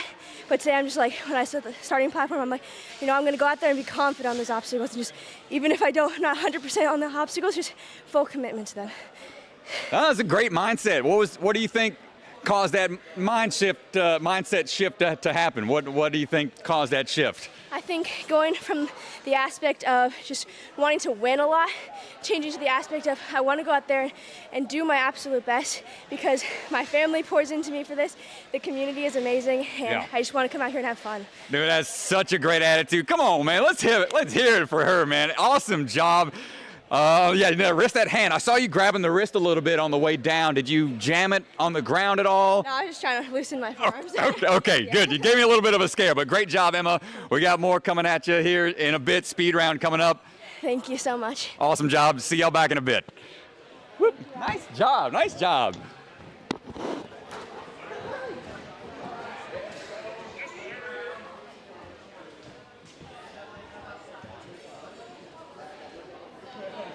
All right, so here's a look at the Rock Solid leaderboard for the women. Addie Herman in first, Emma Pereira, followed by Lila Nathanson. Woo! All right, y'all, this has been a crazy course, this hybrid round. We saw so many different results. Great job to the ladies out there. Got some more action coming y'all's way. Speed round coming up next. Gonna take a little bit of a breather, but then bring the action right back at you. Stick around, folks. Grab you a drink, grab you a snack. Grab you some cough drops for Mr. DeGangi. Get y'all back in a bit.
All right, folks, we are back, ready for action.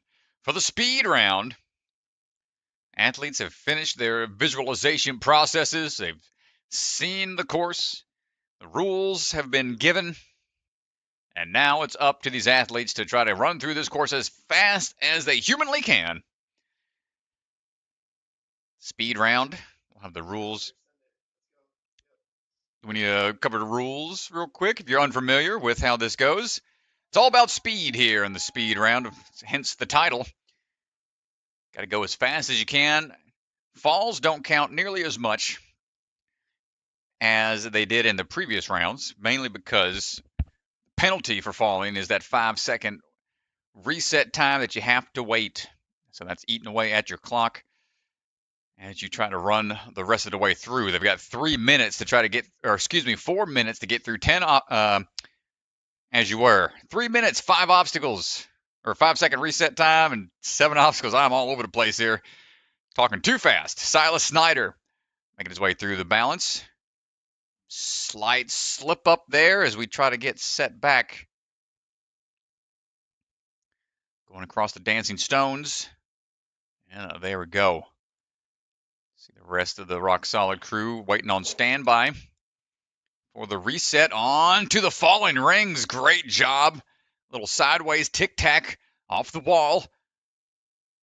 Silas having to utilize the ropes before going on to the shower rails on the side, and now they have just a few laches to go. A few of those bars will spin entirely, so they got to be able to hold on tight. Silas, not bad. Only one little slip up out there. 55.3. It's going to be time for Mr. Schneider.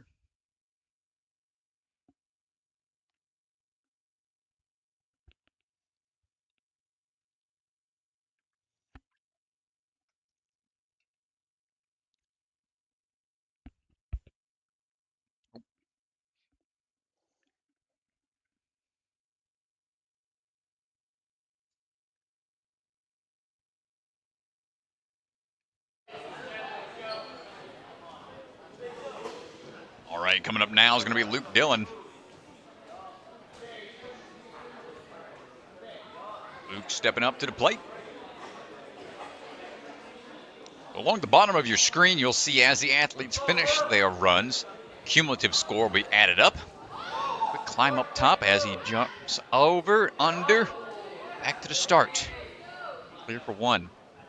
Dancing stones all the way across, no problem there. Big jump out for Luke as he monkey bars his way around the pillars. Into the falling rings. Watch out on the backswing, almost kicking Mr. Feinberg in the head as he was set to reset. No problem for Dillon.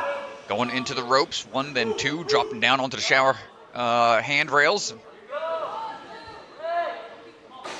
Coming around the corner, look out. And great tech out of Mr. Dillon, 39.7. Ooh, that's going to be a tough time to beat. Didn't really get hung up anywhere. Seemed like maybe the only thing that slowed him down was 1 extra backswing required off of one of the double rings. But other than that, that was flawless.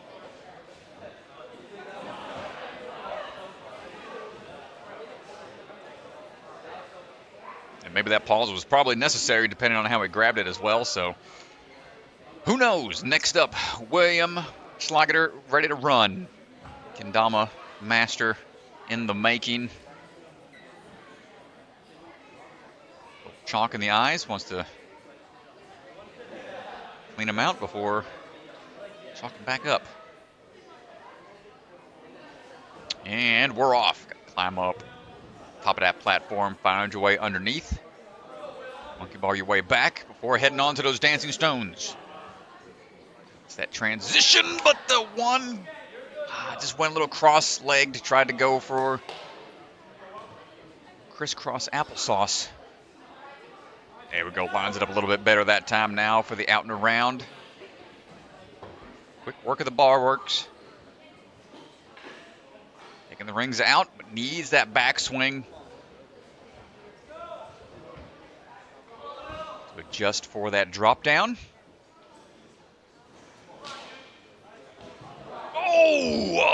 Unfortunate. Looked like he might have tweaked his hand a little bit. Not sure what that got caught on. Up and around we go. Needs a couple extra swings here for safety. Have to switch grip grab on those spinning pipes on those bars, and that's going to do it for Will. 105.4, and you can see him holding the hand. Hopefully he's all right. I don't know, tweaked it or sprained it on something, but yeah, really favoring that bad boy. I'm going to have to check on him. I'm sure he's all right. Matt Bradley stepping up to the plate.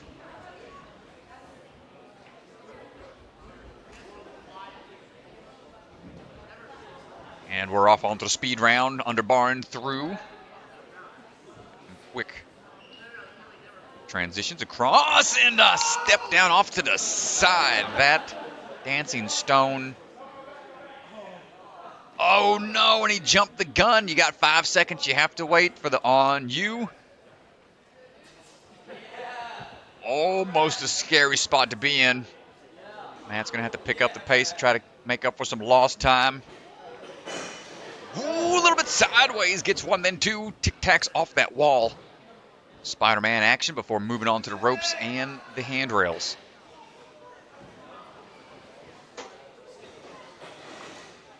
Out and around, and still a great run from Matt Bradley. 49.18, even with those slip-ups. Still able to finish well under a minute.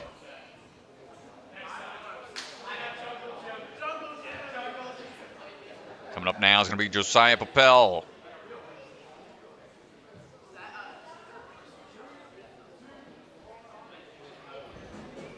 And we are swinging into action.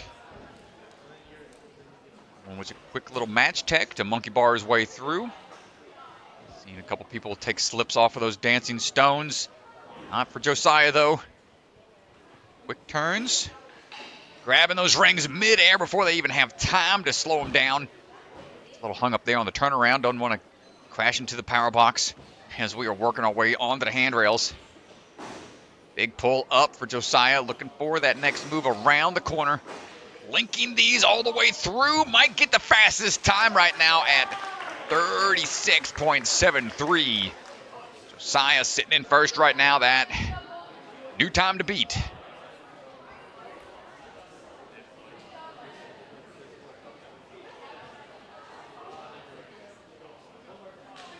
Coming up now is going to be Colton Supa.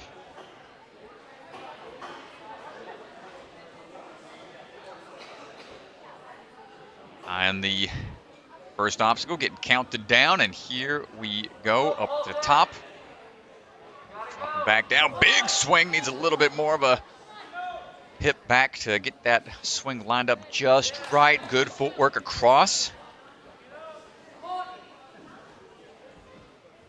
Bolton coming down onto the vault box, big jump up onto the rings, got to grab them, take them off that track before they get fully weighted. These times just keep getting faster. Colton trying to go for some big moves here on the climb up. 34 seconds right now. Trying to link these moves all the way through. One more good job, and 39.6 puts him in second place in speed, fifth in hybrid.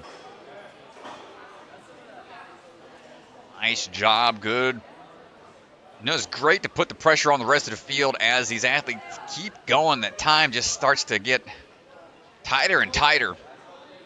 So the later the athletes go, they know the times that they have to beat, which is a slight advantage, but also be a little bit of a detriment if you're starting to have to push the pace a little bit more than you're expecting you need to.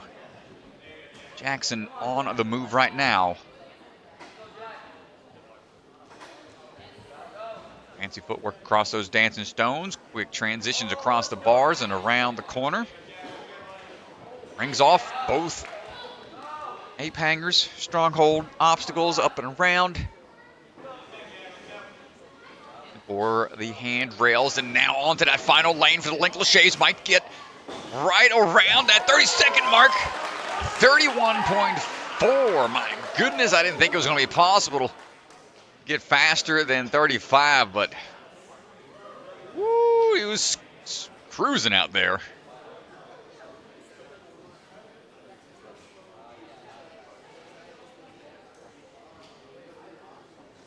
And Noah Munir getting ready to start his speed run.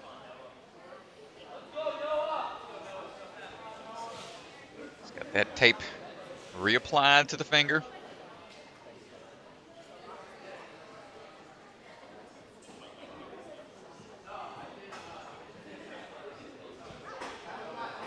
And up to the top we go, dropping down. Woo, let's go. Nice little underbar tech, quick monkey bar work back.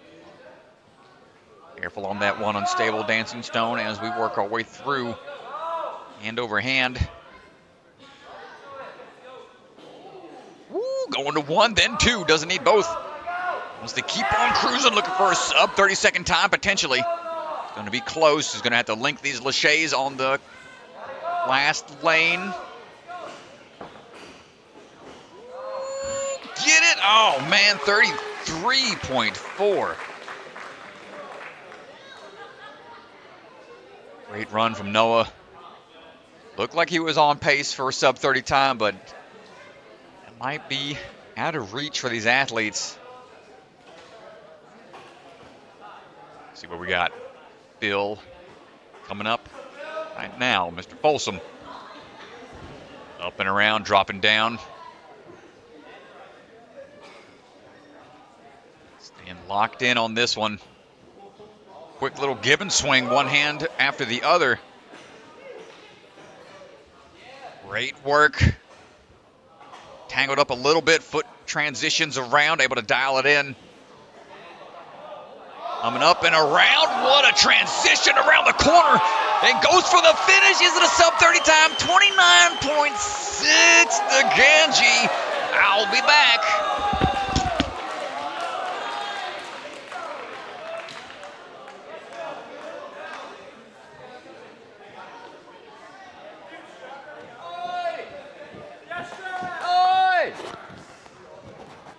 Where's he at? Where's Hunter? My goodness, there he is. Where we at? Here? Here's okay. What in the world, man? I was calling it in the booth back there. I didn't think sub 30 was possible. You proved me wrong. Great work, dude. How you feeling? Good. I think I caught all my time on those shower bars. It just lined me up perfectly to go skip the pole. Yeah, explain what happened here. Like, how did you line that move up, that cut? I heard the crowd freak out, and it was such a tight angle from where I was looking at. Yeah. Explain that transition. I'm not sure. I just caught the bar perfectly, and I was like, I kind of had to go for it because it was right there. Yeah. So I couldn't really explain it. It was just perfect. Well, no front flips through tires this time around, but still an exciting run, my friend. We got the burnout coming up next. How's that grip feeling? Feeling good. I'm excited. I was close last time. I want a clear one. All right, brother. That's what I love to hear, man. Well, we'll see you back in a bit. Rest up and recover. All right, great job, brother. Back to the booth. Woohoo! Dang.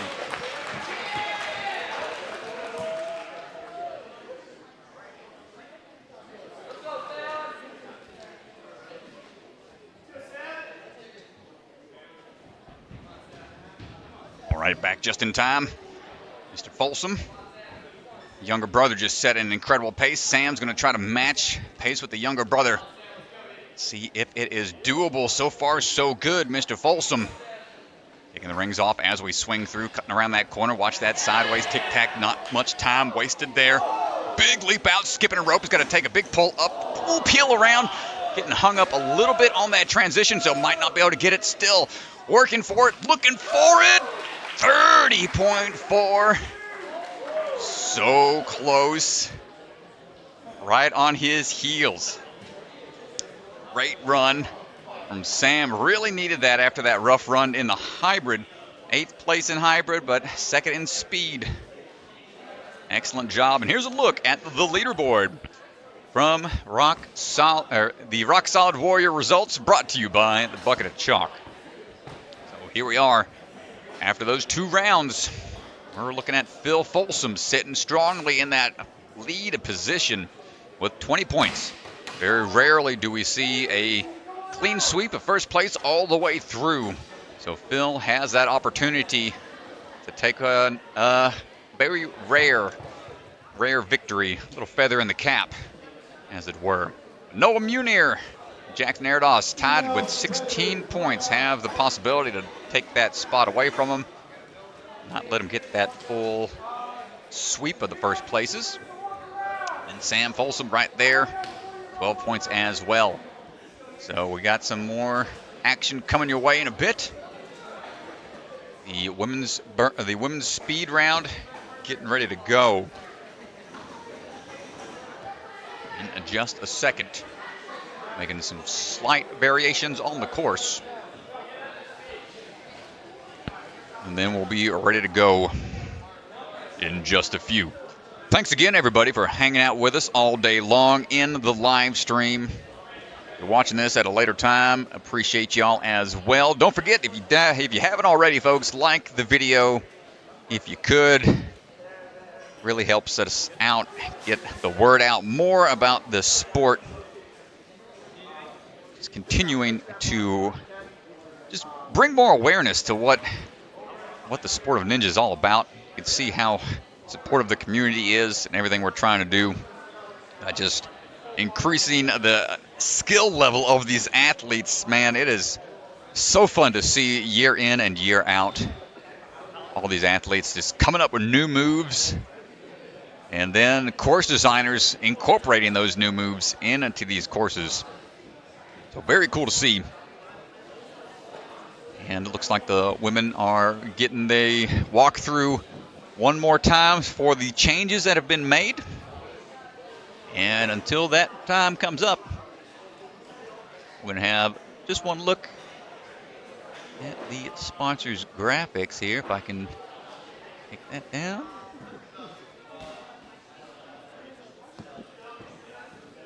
Angie, don't yell at me. I'm trying. See if we got this right. Thank you.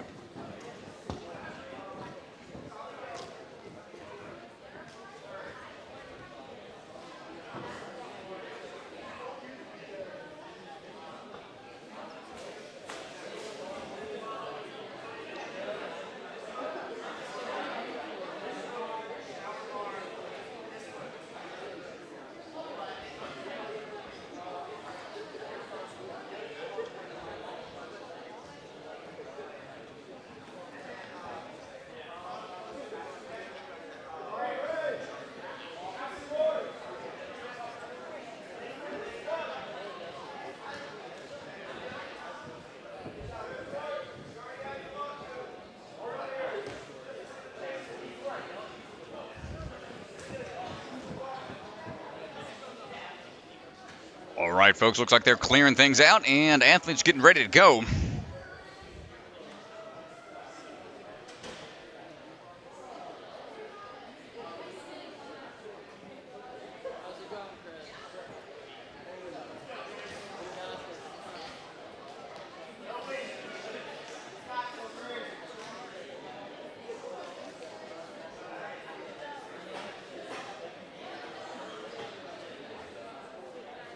All right, Grace Carr going to be starting things off.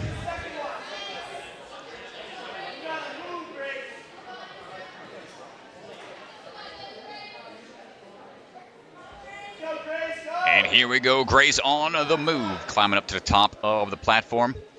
We're dropping down.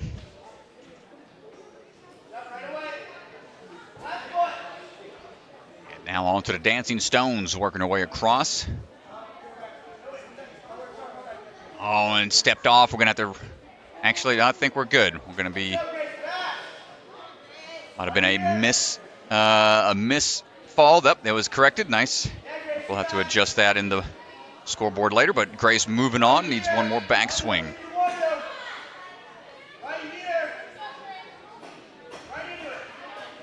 Looking for the tic-tac off the wall. Got a little step-down platform right there.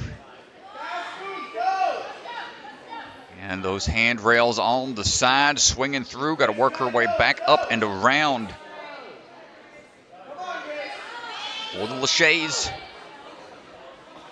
Link the first, link that one spinning bar, almost linking the dismount. or slamming on home and taking the buzzer out as we finish up. Nice job, Grace. So we'll have to confirm. I think there was just a slight no fail, actually, after one of the balance obstacles. She was able to, I think she got waved on by Mr. Bellion. Right now, Milo Carpenter getting ready to go.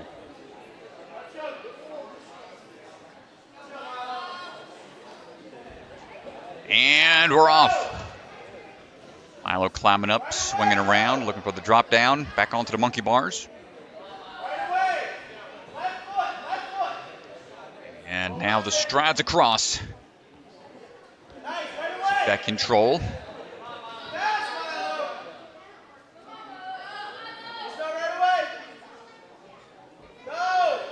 Finding the transitions through the lache bars. Quick moves on that first ring set.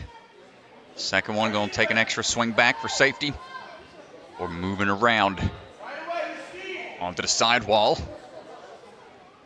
And a big reach.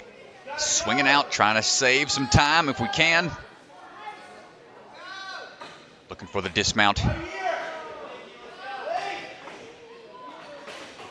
Keep on cruising. Needs one more move for the dismount. Might get a sub 1 minute. And 57.7 for Milo Carpenter. Nice work.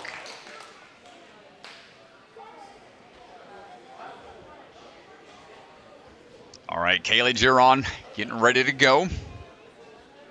Repping Ninja Intensity.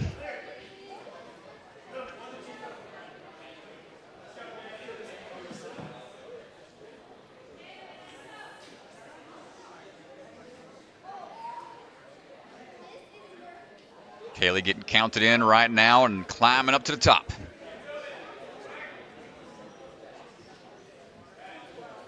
Swinging on through.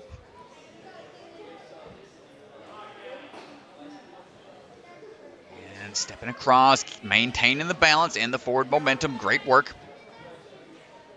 Comes the quick shimmy around. Go for a couple more reaches. Oop, almost going to the wrong bar.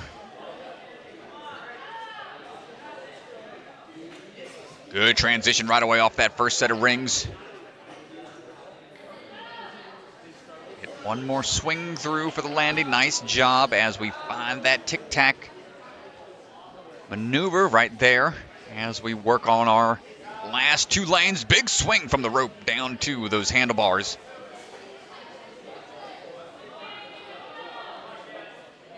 Climbing up, looking for the last lane here. Take some extra swings. Once she gets that rhythm going, was able to link all the way through before the dismount, and at 108.2, Kaylee Giron.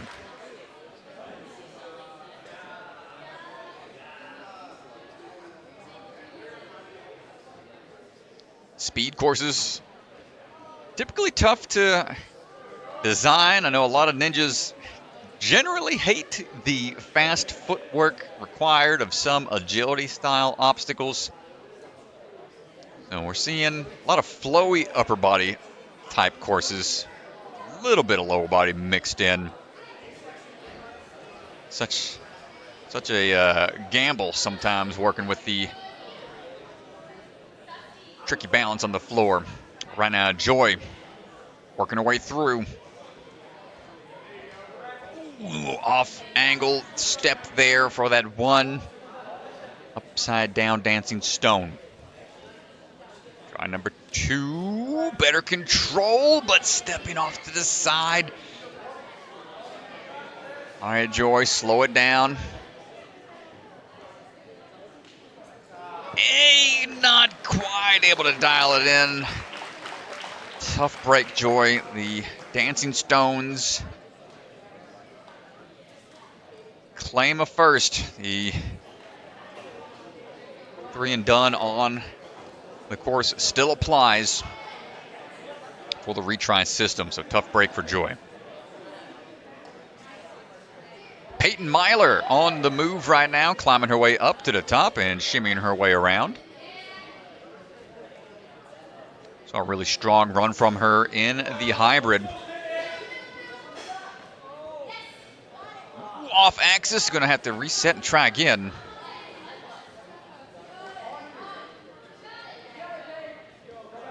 Oh no, the dancing stones. Something we don't generally see during speed rounds. Probably why they shy away from the tricky lower body obstacles, but able to salvage it. Nice work, Peyton. And into the transitions around.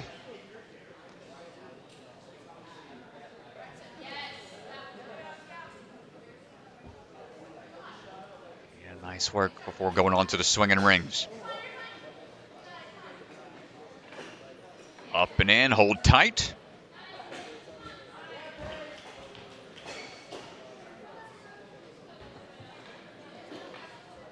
Good transitions around. Now we're looking for these handlebars. How far to reach for it? She was going for one, thought about it, and just hesitated slightly. That cost her a bit, but she's going to stay cruising through as much as possible.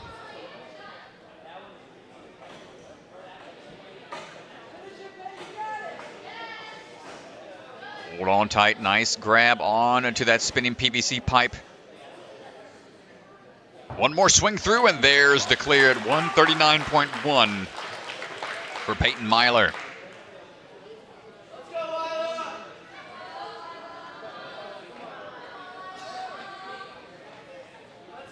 And here we go, up next, going to be Lila Nathanson. Lila had a really strong run in the hybrid. See if she brings that same kind of intensity here for the speed. Big swing for the drop down. Careful here on the dancing stones. Locks it in, nicely done. No hesitation there. We're working our way around the corners. Onto the ring swings.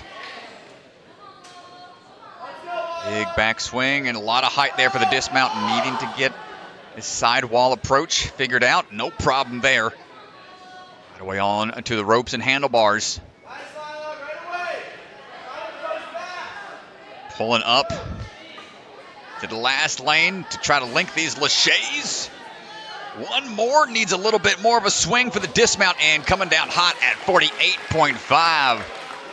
Lila setting a good pace for the rest of the field, sitting in first in speed, third in hybrid. Really strong run out of Lila Nathanson.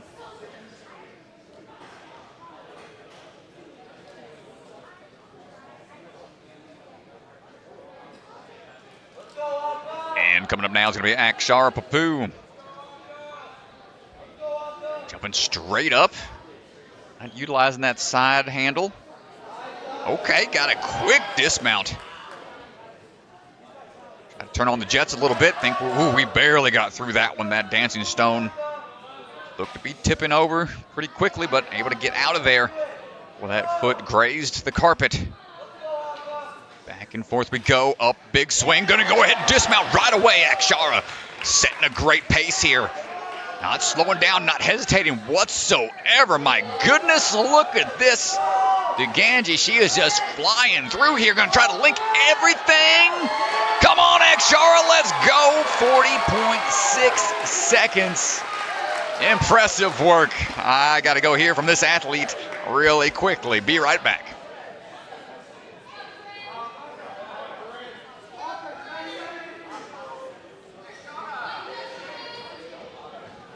Akshara. Oi. Aka. Hello there. Hi. Where's Mr. There he is. Come on this way. All right. Impressive stuff, man. Great run. Looked really strong. You looked very zoned in and confident. I could just tell from that very first swing move you did coming down back over the top that your run was going to be incredible. How are you feeling right now? I'm feeling really good. I wanted to have a good speed run because I didn't have the best hybrid run, so I'm happy with that. Well, you sound pretty winded right now, understandably so. This was a very fair, very fast course, and you're the only one we've seen so far to be able to unhook these rings. So is that your game plan and going into it right away? I was going to unhook those ones first, but I don't know, I didn't throw it, and I unhooked those ones instead. I think that was faster. They're playing, yeah. That's great. Well, being able to figure things out on the fly like that, that's shows a lot of experience. So great work. How you feeling for the burnout? My hands are pretty burned out, but hopefully good. Hey man, that's how it goes sometimes. Well, rest up. Great work out there, Akshara, and we'll be back to the action here in a bit. Heading back to the booth.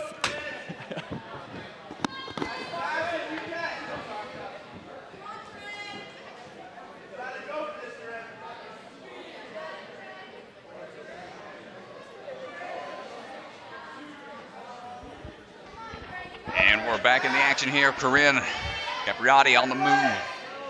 Dropping in. Do a little match tech on the swing through. Dropping down off the dancing stones. Big leap up onto the lâché bars, trying to work her way around these structures.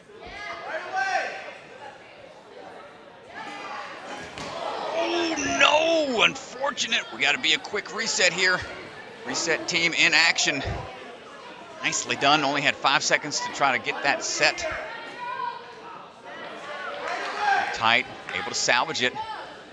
Rin not letting that one little hiccup slow her down too much. One up and in and around. Still looking for a sub-minute time potentially.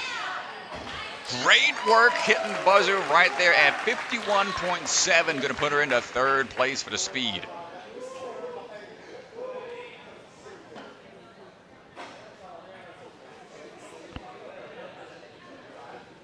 Coming up now is going to be Addie Herman.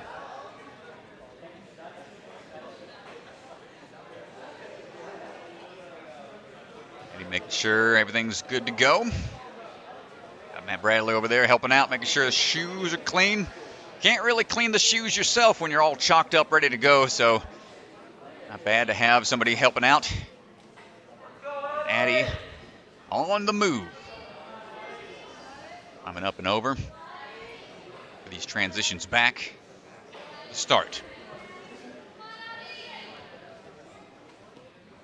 Oh my goodness, what a save. That was close.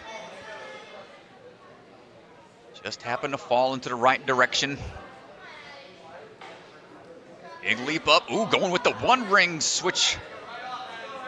Or dismounting off and into that wall run. Dropping down, coming around.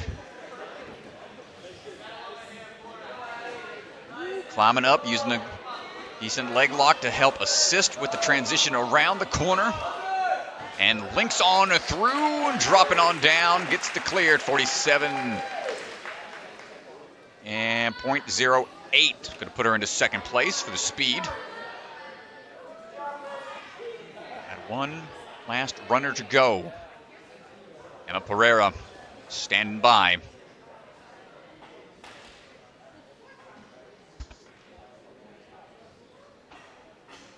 Chalking up, making sure we're all set.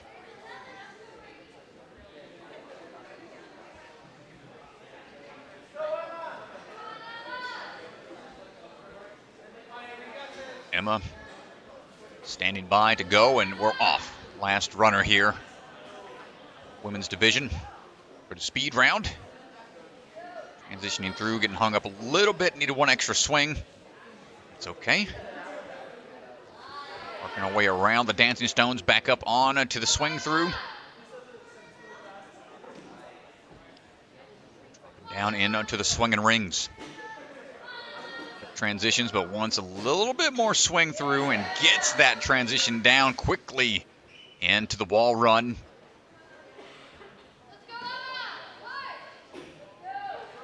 Good transitions, dropping quickly down onto the handlebars. Pulling up, trying to have a good time to finish out, but you don't want to slip in the process.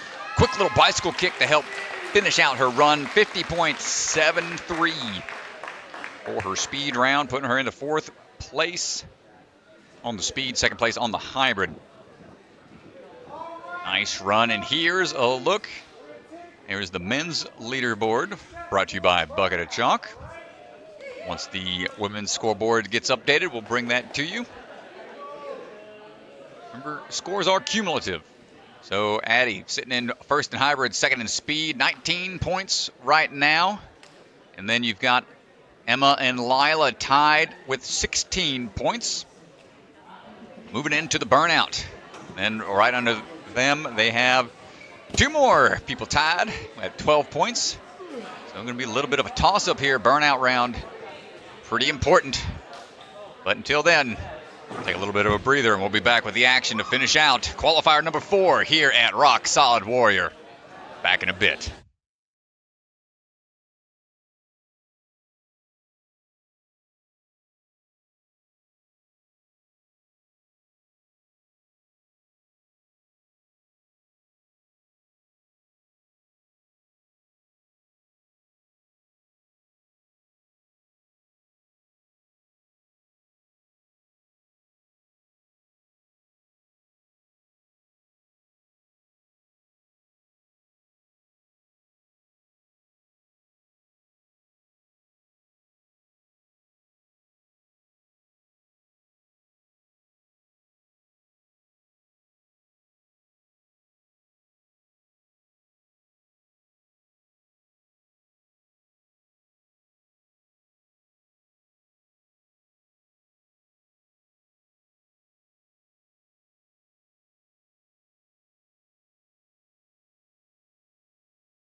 All right, ladies and gentlemen, we are back, almost ready to go.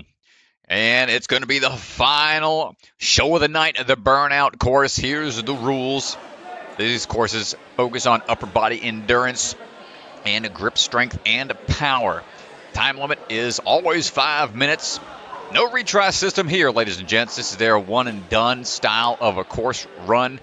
If they fall or fail an obstacle, then their run is over. More of a traditional style course run. And what's been altered from the early days of the burnout style courses is that we've taken away any kind of rest point for their feet. Usually in the past we had options for them to latch on to an object, kind of hang from their legs and whatnot to really let their hands recover. But now it's all about how far they can get without taking any breaks. Got active rest they can do on static bars typically.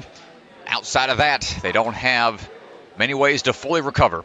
Here's a look at the leaderboard as we go into the burnout round.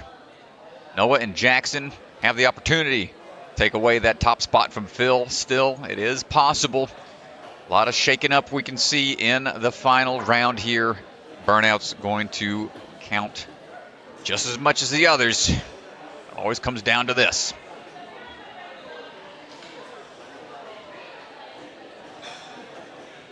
And we'll be going in that same order as before. So Silas Snyder's going to be leading things off in just a bit. Hey, yo, Josh, we're getting started. What? Looks like we are ready to go. Our athletes are hanging out, warming up on the far side of the course. See a good angle of where the buzzer's at. If they make it that far, it is a arduous journey to get to that point. We don't see very many burnout clears. We saw one on the females division, the last qualifier at Houston, in a rise at the warehouse. So now we'll see if we're going to see any full clears on the men's division here in just a bit. Saw some really cool obstacles out here this week. Wait until this stage is said and done. If you have a favorite, feel free to chime in the chat. Let us know what you think. I already know my favorite's got to be that hat trick. One of the coolest ones I've seen as of late.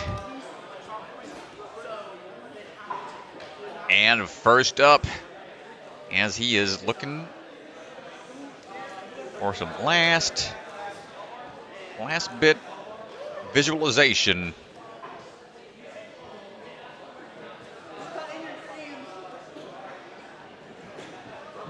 Sai standing by, getting ready to give the burnout course a try. Michael Bellion down there, head judge on the floor. Rock solid crew working hard all day long, all night long, the night prior to make sure this course is ready to go. And here it is, ladies and gentlemen. Burnout round begins now. Rocking the code red hat. Okay, got the Cody. Got the Cody rep from Canada. On to the peg bombs. These being the first obstacle on a burnout is a pretty, I'd say, pretty devious obstacle to start things off on a burnout, especially when that happens. Oh no, we got to take a big swing. It looks like he's going to, well, you can't, there is no skipping at this point. And you hate to see it. Brother, sorry that happened like that. Hate to see a burnout fall happen that early on a course. Peg bombs, not the most forgiving. Mainly because they swing around so much. It's hard to be accurate, especially after a long day. This is essentially their fourth course they've ran. They did the open and the hybrid, speed. You got to be hurting a little bit as the day wears on into the night. Luke Dillon, try to give it a shot.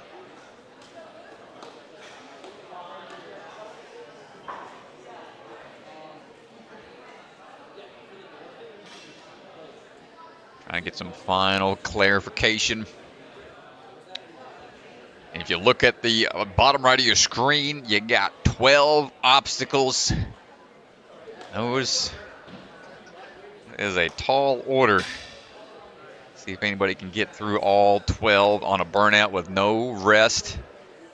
So you're starting to see more and more athletes have that really long dead hang time because they know there isn't any rest points during these burnout courses. Luke attacking these peg bombs aggressively. That's the way to go about it. If you don't get it accurate on that first attempt, chances of hanging in there very slim. Luke moving through onto the cliffhanger line. Pretty long cliffhanger series with various depths on those ledges. There's a good angle. You can see there's not much room for those pinkies. Shaking out, chalking up. The first cliffhanger I ever even touched was in the backyard of David Campbell's. Back when he had the original Shin cliffhanger from Sasuke. It was just 3 ledges. That was it. Come a long way. On to the floating boards. Another vintage Japan-style obstacle we've seen that takes a lot of pinch grip. Love to see classic obstacles like this being reintroduced into the scene. Such a tricky transition. This used to be a stopping point for many an athlete on American Ninja Warrior. You can only utilize the front portion. Wrapping around the backside or the tops is typically out of bounds. Looks like that's what the plan's going to be here. Great work from Luke Dillon to be able to power through those floating boards. Got a bit of a battering ram lache. Nice. I like the hand on the front portion. And hanging on to that back ledge. Sure he doesn't swing more than he needs to. Luke doubling up here and just out of reach. 7 obstacles. Nice job. Just under 2 minutes. So 7 obstacles complete in 1:44.67. It's going to be the new standard to beat.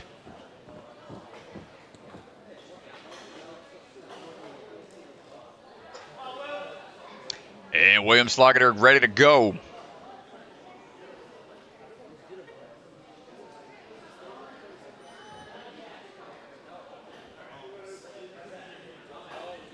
Seems to be A-okay. I know he was favoring that wrist a little bit from the previous round.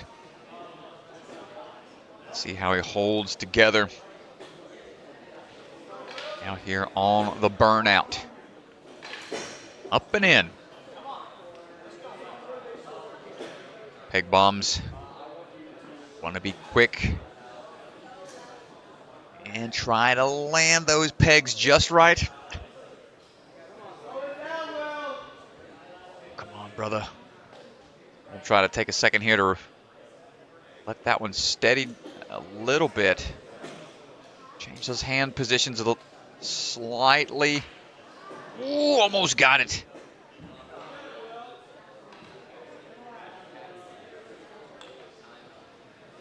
There you go. Smart move. They're not allowed to fully grab onto the structure, but using the peg to try to stop its swing. And I hate to see it. I don't want to see another early exit here. Will fighting. Taking a lot of swings.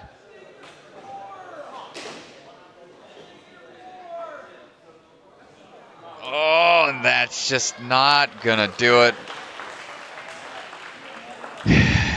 This start of a burnout, a bit brutal on the men's side. Just starting with pegs is just, it's just plain mean, man. It's a very draining obstacle. Can't get through accurately with those peg holds, peg transitions. And just really sets everybody up for a tough run if they can't maintain that accuracy through the pegs and use that lock-off strength, as we see Matt Bradley start his journey. And definitely using that lock-off strength. Will was a little extended when he was trying to make those transitions fully outstretched. Really have to have that one arm locked off and big power pull through for Bradley. Works his way into the next series of obstacles.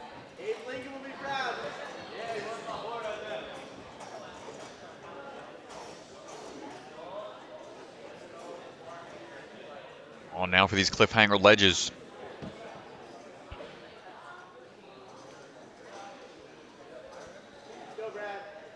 Over and around. Take a chance to chalk up perhaps.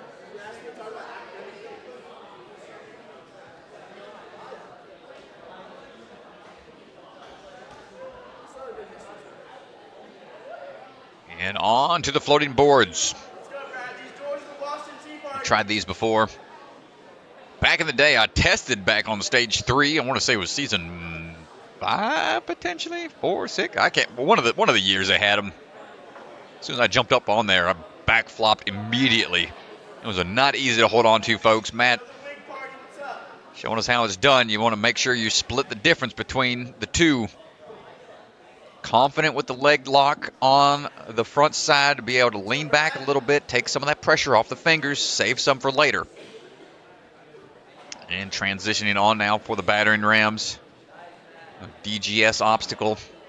Ooh, big overhang, going for a big reach. Try to take some of the pressure off of those forearms if possible.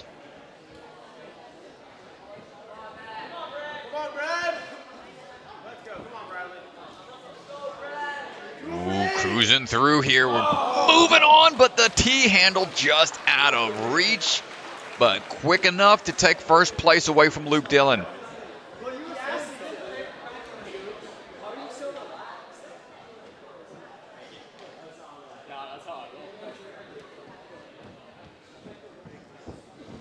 Up now is going to be Josiah Papel. He's getting ready as the course is getting a reset, steadying all these swinging obstacles out there.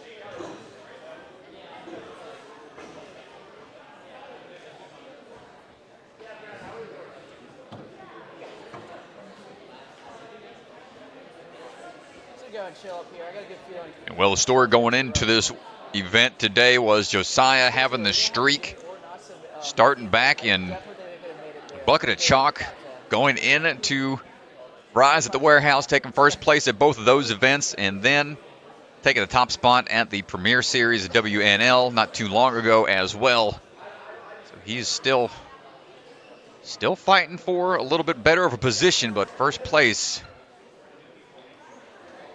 might be out of reach for him today. Let's see what we got. Still going to be fighting hard here. Pegs proving to be a little bit of a nuisance here.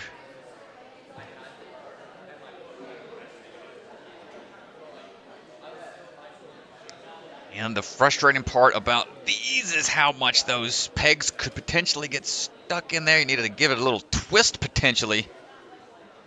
A couple extra pulls. Not what he wanted.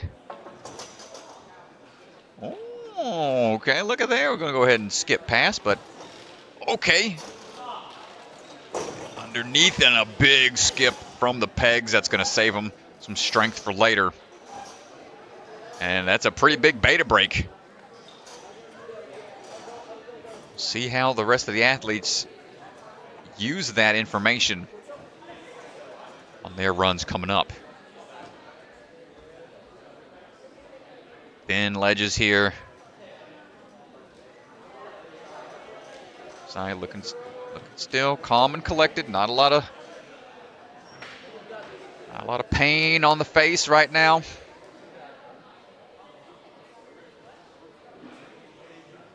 Got Caleb right there, ready with the bucket of chalk.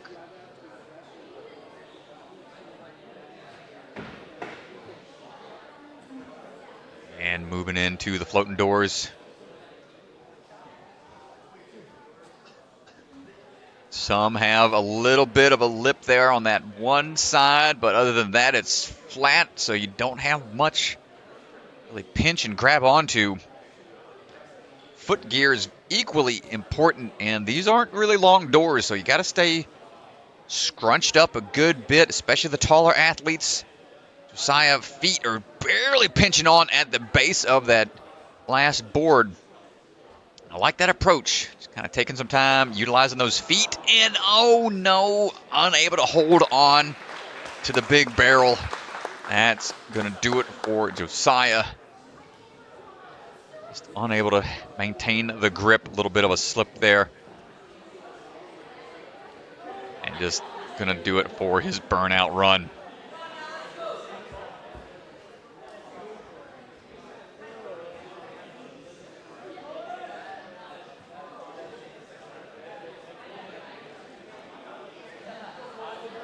And Colt Supa. Repping Steel City Ninja. Up, up, and away. Jumping right away into it.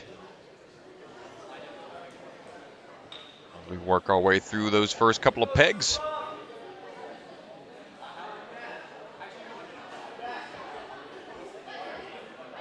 That one's a little out of reach. Going to have to take some swings to get into it. Make sure it's fully seated. There we go.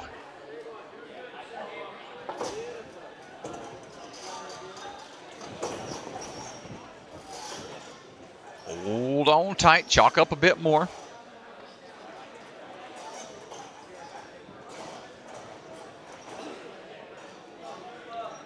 Swing on through, nice start to the cliffhanger line. Was able to beat the end of the first ledge already as he was reaching underneath.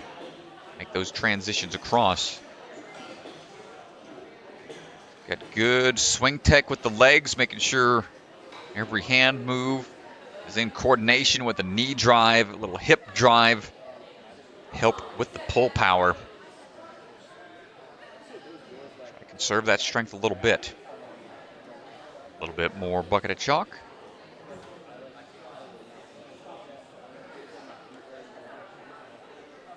Line up for the floating boards.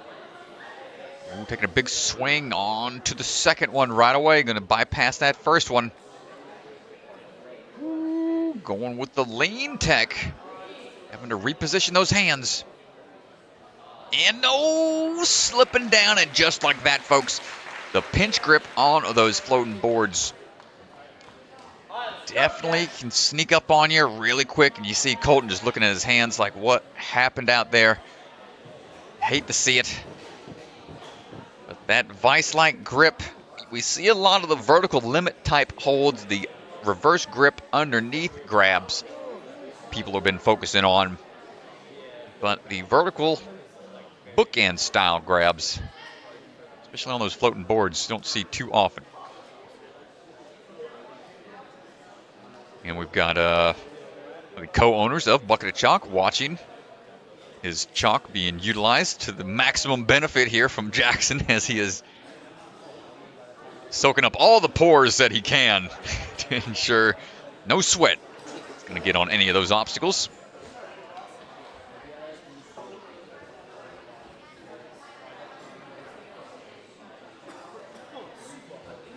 Jackson has had some strong runs this season as we begin our journey on this burnout course.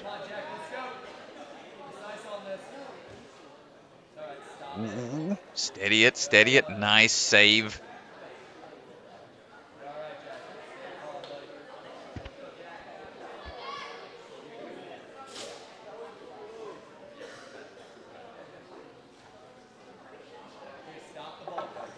And decide to go for the big skip like we saw Josiah go for earlier.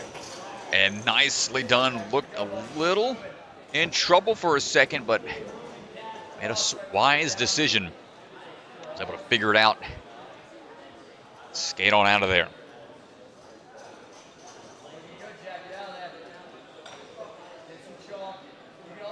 Nice job, Jackson. Quick lead to this point. 5 obstacles down.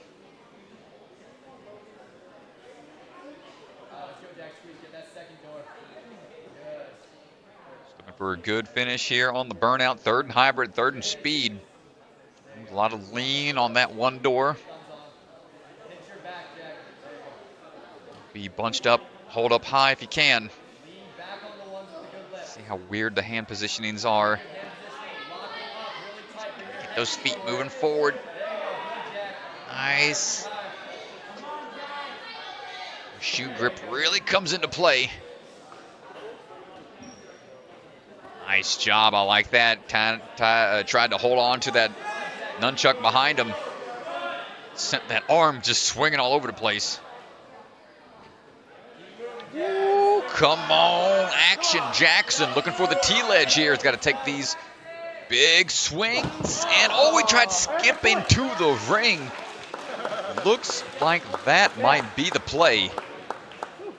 Well, the remaining athletes, you see that one ledge, the small upside down T-ledge right there, but he bypasses it, goes for the ring, and just a little shy.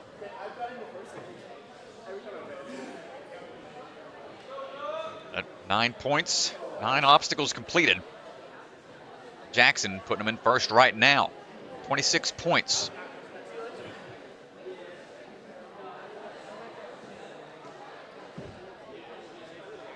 Mr. Munir chalking up. Got his own custom DGS chalk bag.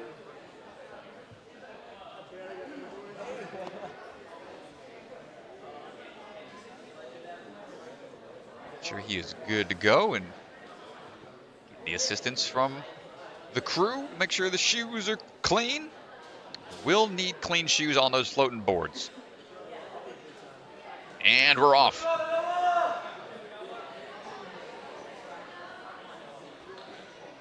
Noah fighting through that injured finger.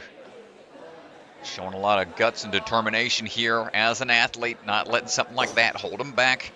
Right away into that peg, just short work onto the peg bombs.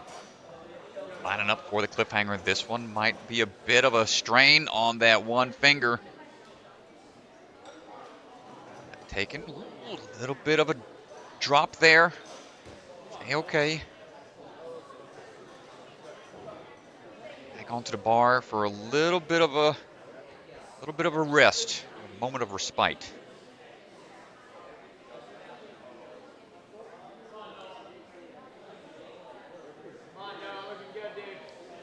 Gets that kick up, looking for the move over to the floating boards. Pinch and hold. And this is a smart move here. He's going to use this opportunity to get a little bit more rest time. Looks like he's going to try to shake out when he can. Don't have many upper body burnout courses that have feet in play. Trust that leg lock not to go anywhere. Big swing, Lachey across onto the battering ram. And look at that lock-off strength on these vertical holds on Mr. Munir. Working all the way through. Big swings coming up. Here it is. We go into the T-bar. We're going to go to the ring. What's it going to be? Looks like he's off axis a bit. Nice save. But don't know if he's got the timing figured out for it. Tough break.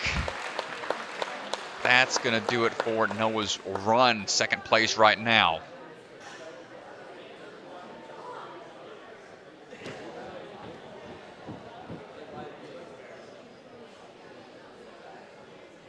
And coming up is going to be Phil Folsom.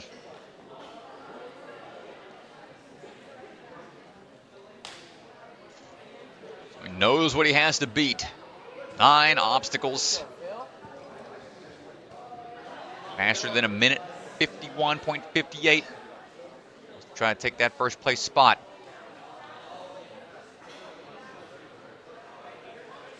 As of now, Jackson's just ahead of him by 1 point.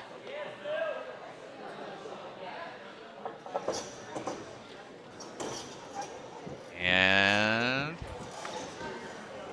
2 points, excuse me, as he's working his way through onto the cliffhanger ledges.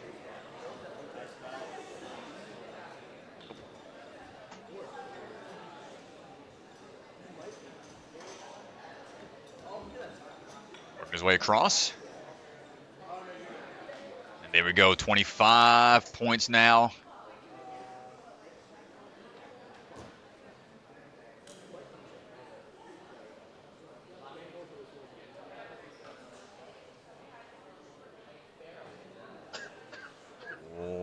tight. Climb on up.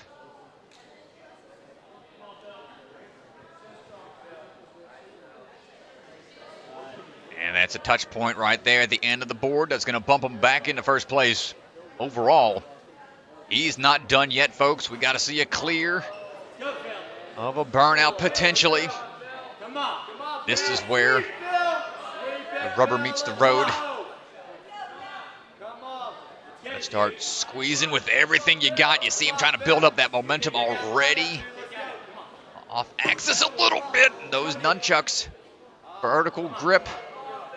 Oh no, it's gotten onto a tail spin up there. Try to recover some strength. And goes for it and not able to clutch it out on a full sweep. It's still a great performance from Mr. Folsom.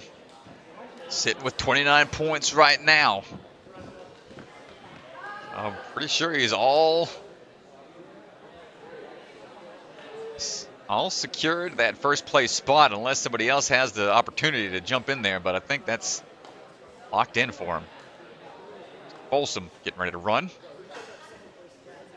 Sam Folsom, that is.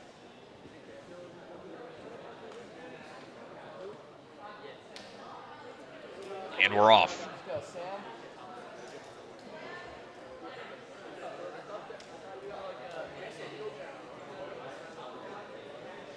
Open around, fighting through these first couple of peg bombs.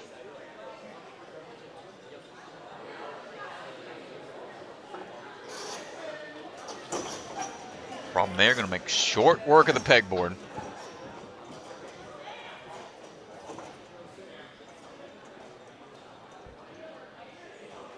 Cliffhanger ledges. Cakewalk for Sam.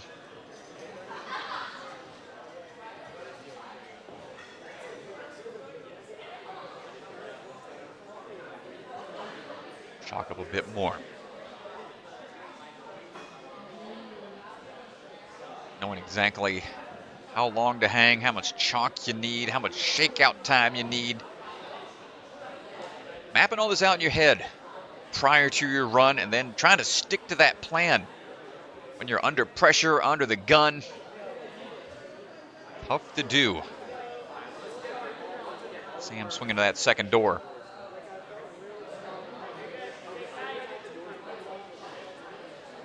Gotta power through, breathe through the obstacle. Short doors here, not a lot of wiggle room. Matching on to that one vertical grip, taking a little time to hang from one hand. Sure if he's feeling it in the forearms a little bit, the chalk. Might help out here on the vinyl. Good little wrist lock he did to catch hold and make that move. Here we go, let's see if he can get past his brother. We saw Phil get stuck.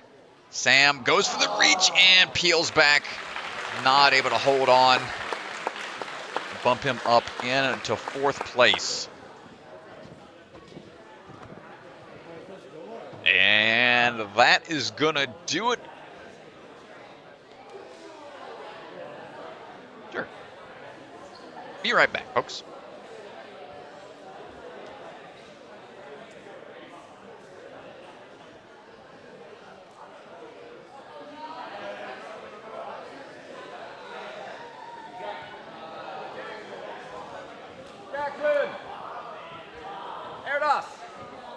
Jackson, go. Hey, Jackson. Jackson! Out of there! Come on! Where we at? Where we at? We good right here? Oh, look at you. Thanks, good job, man. Yeah, great stuff, dude. Well, second place overall. You came into the burnout round, third place in hybrid, third place in speed, and knew you had to make a pretty strong performance here. Yeah. Walk me through what happened out here on this course, man. What did you think? Yeah, so basically, I feel like I'm a ninja that doesn't really have the best, like, long burnout runs. So I would hit about 2 minutes and start to be like, I can't hold on to anything anymore. So I was like, okay, if I go super, super fast and hopefully get far, my time will hold up. Maybe I won't get as far as other people, but but I can at least try. So when I got to the end, I was thinking, there's no way I will ever be able to grab that T-ledge, for now at least. So I was like, if I just dive for the ring, I'll get my touch point. And I'm very happy I did that because even though it's not me going for the clear, it's me going for the point because I feel like that's definitely the crux of the whole course. So rather skip that and get the point than fail it and not get the point. Yeah, you got to gamify it sometimes, and that's how it pans out. You knew what you had to do going into it. You stuck to the game plan. Yep. So hats off to you, brother. Another podium for you here at NSC, man. You're doing great this season. How you feeling overall? I'm feeling super good. Going into this year, I was really focusing on, okay, I need to work my mental game because I feel like I'm getting a little bit too nervous on these courses, and I really just started focusing on, okay, I need to do my absolute best, not I need to win. My goal for this year was to get at least top 3 at one NSN. So already having this be my 3rd NSN and getting 2nd at both of them is like an actual dream come true. Like I couldn't be happier with my progress, like with competing. Hey man, that's great to hear. You're doing awesome stuff so far this season. What's up next for you? Well, I'll be at Big Time next weekend. Excited to see what Swan's got planned out for us. I'm gonna keep designing courses. And hopefully I can see what happens. And yeah, just stick to coaching. You know, I'm coaching like all the elite females in this comp. So. Oh yeah, dude. The man's been hollering in the background, folks. I know I've been hollering you and spotlighting you a little bit. He's been doing great. You've been doing a great job, just providing some encouragement, and that's what it's all about, man. Thanks, man. I really appreciate it. Yeah. Great community stuff, brother. All right, get back to resting. Awesome. We'll be back with the women's division here in just a bit, folks.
And we're back, folks.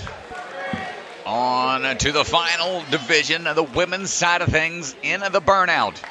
Grace Carr going to lead things off. Burnout side of things, starting things off with the cane lane.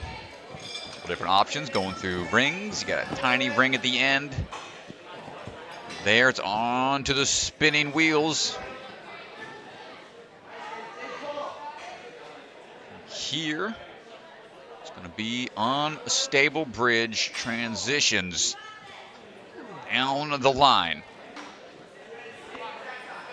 Now, this might be a tricky obstacle.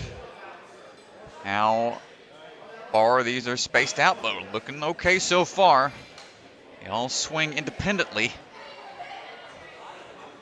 Grace able to lock it in. Ooh, dropping down onto the peg, barely holding on. But tap down on the transition out. That's going to do it for Grace. Unfortunate there. Too much of an impact coming down off of those unstable bridges. That's going to do it for Grace. Up now, Milo.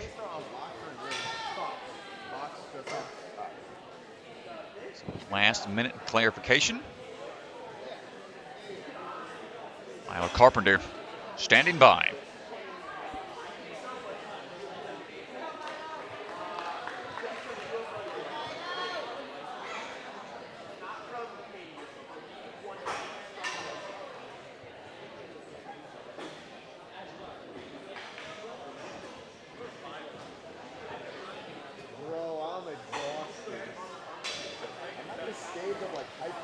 Sure, we are good to go, and those sliding unstable bridges are set back into place.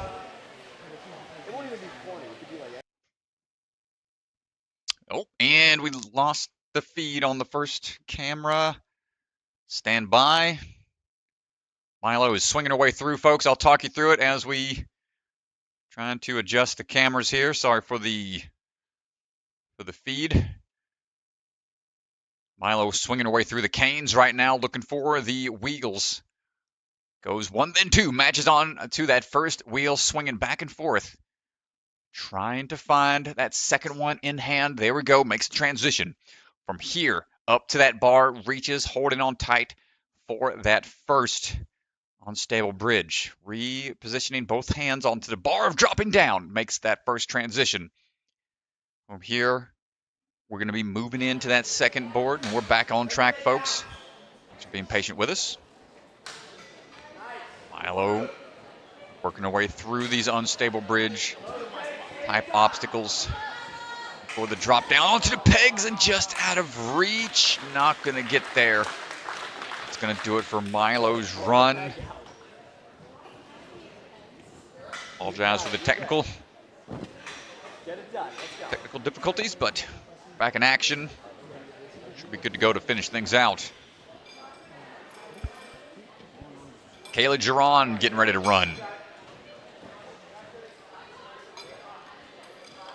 Maintain the grip nice and high on these canes. Kind of add a little more leverage for a little more breathing room as we work on that transition over to the next side.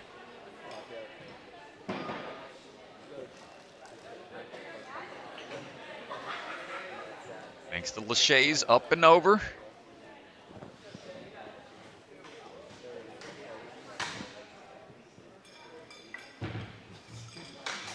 Hold on tight. Come on, Kaylee.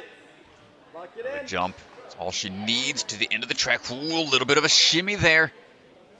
This off-axis drop down. Hold on tight. Keep those feet up. Good work. Kaylee, we're hanging in there. Now on to these cannonball pegs. Almost similar to the doorknob arches we've seen some gyms utilize. Now we're using side-to-side tech. Kaylee fighting through for that reach underneath onto the next bar. 3 more obstacles to go from the cannonballs. Oh, that's not the way you want to start that by accident here. Come on, Kaylee, figure it out. reset. What a save. Floating monkey bars upwards now. You've got those cradles, very narrow hallway where those hands. Bars come on. Digging deep. Fingers start to peel open a little bit, and that's going to do it. A great run from Kaylee, making it almost to the end of the burnout.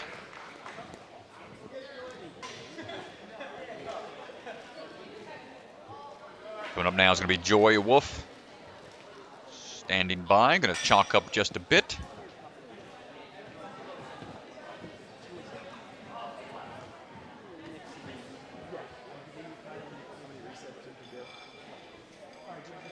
Joy, canes in hand, ready to begin her journey.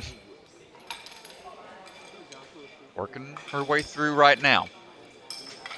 Don't forget, folks, check out her YouTube channel for some cool interviews with ninjas from the community. A variety of other content on that page, I'm sure. Go check it out. She makes her swing through onto that first spinning wheel. Goes for the static reach, almost peeling her own hand off, and no, felt it, just couldn't adjust for the big swing up to the bar, and that's going to do it for Joy's run.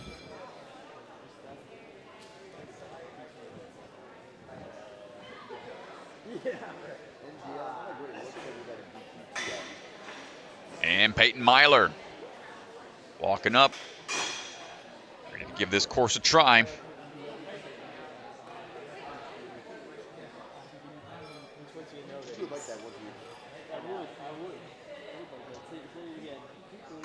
Canes in hand, ready to go. And Peyton is beginning her journey.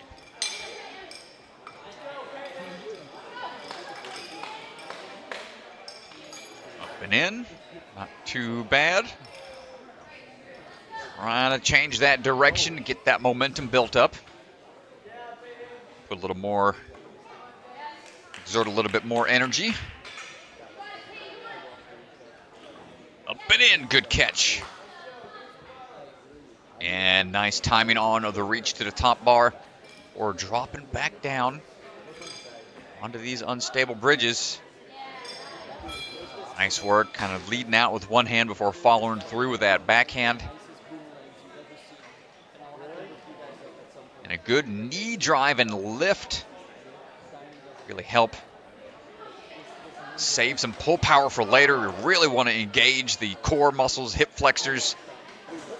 All about using more lower body than you think. Oh, and that one peg popped out. Might be able to salvage this, Peyton. Hold on tight. Ooh, staying strong with it. That's tough when the hands start to match on one obstacle and you have to try to peel it out from under itself.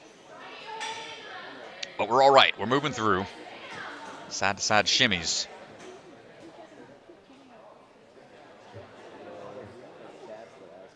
Peyton keeping a good pace here. Looking for the transition underneath to that bar. Is going to be a little bit of a recovery point. Keep moving.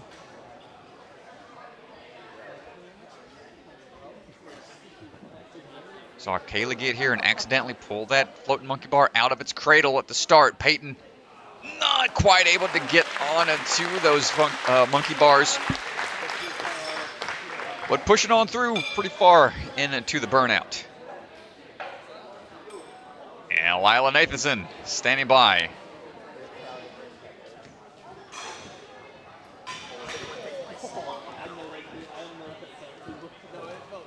A little bit of last minute advice from the sideline as we begin our journey.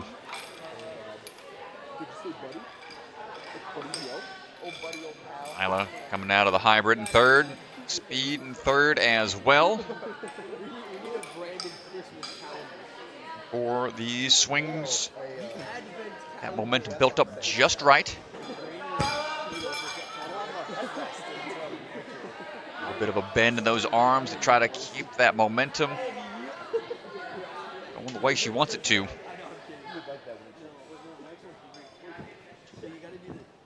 Looking for the hop down on to these tiny ledges.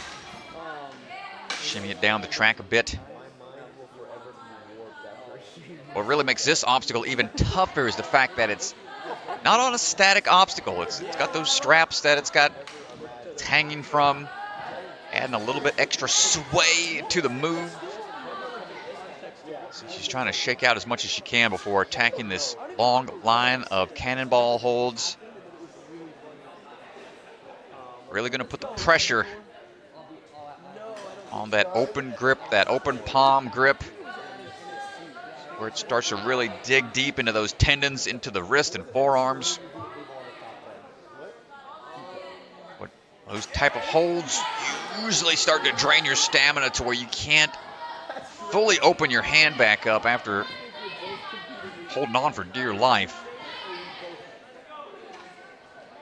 Lila just hanging out by one hand, just going to take some time to recover. Shows that dead hang, lock off strength, and recovery time. A lot of these athletes have started to really implement in order to be able to recover these kind of competitions.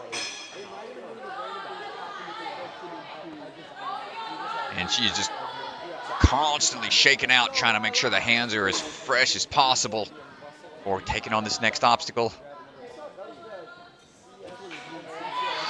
Hold on. I like this approach here, going 2 on to 1, but not able to get the pull power. That next move just shrugs it off and walks it on out. Still a great run, put her into second place currently. Now Akshara Papu standing by for her burnout run.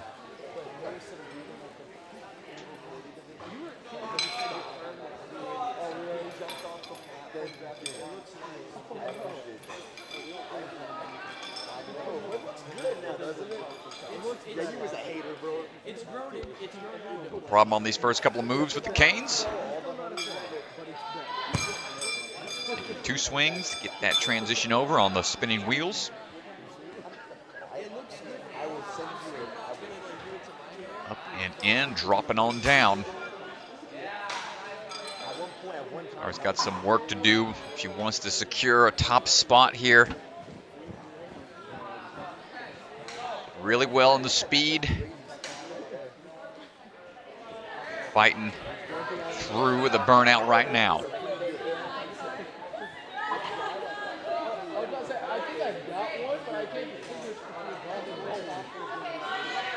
Great transitions across here, just staying steady.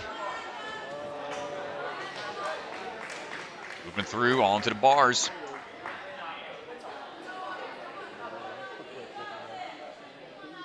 A little bit more chalk. Mr. Auer. And a quick transition onto that first floating monkey bar. As we start to work our way up and accidentally takes that one out. And that one was a shocking drop. See how much pressure that put onto the one hand that was still hanging in there. Might have to try something tricky here. Oh, no, wasn't able to figure that one out, but still quickly to that point puts her in second place right now. For the burnout, second place overall. And Corinne Capriati getting ready to go.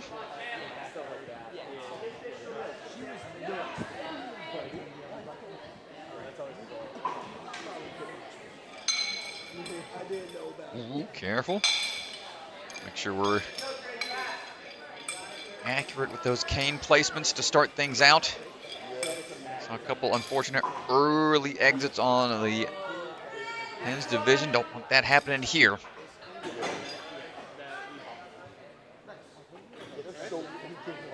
Side swings on the wheels lined up just right.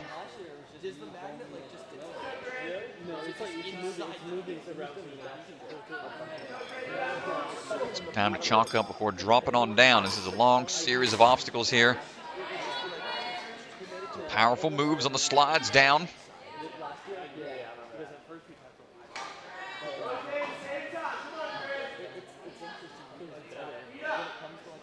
Not wasting any time and right away onto the pegs.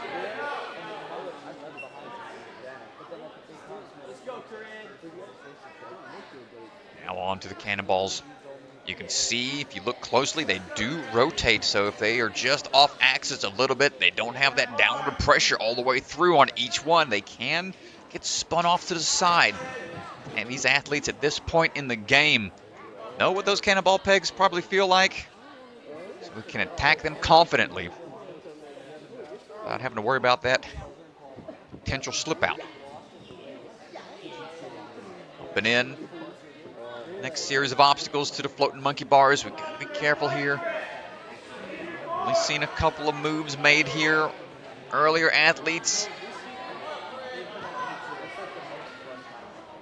Rin trying to hold on tight. No! Grip just opens up a bit. The ascending floating monkey bars proving to be a very challenging obstacle here on the burnout stage. Addie Herman stepping up. Coming up onto our last couple of athletes.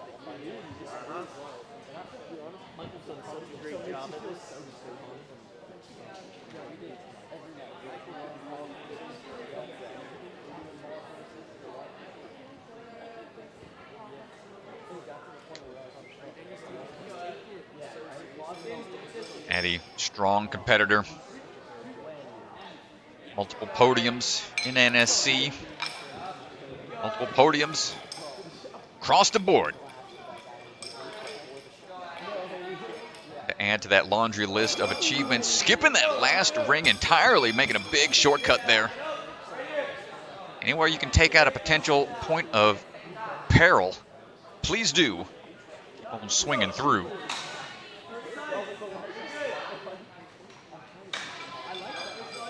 And he's hopping her way through, keeping good control of those sliding boards.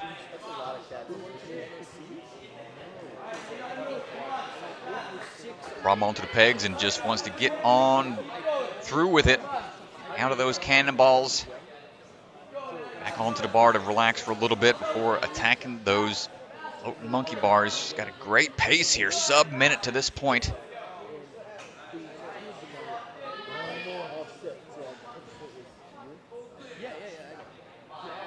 And quick. Take a second to chalk up though.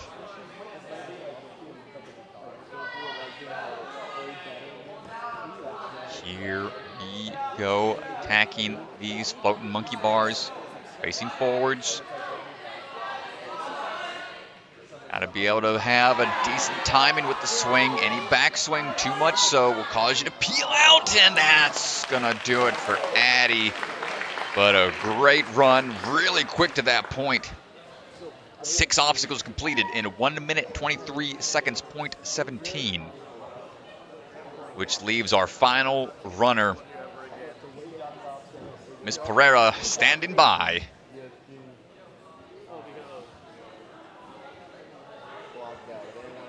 In order to overcome Addie, she's going to have to get through that burnout.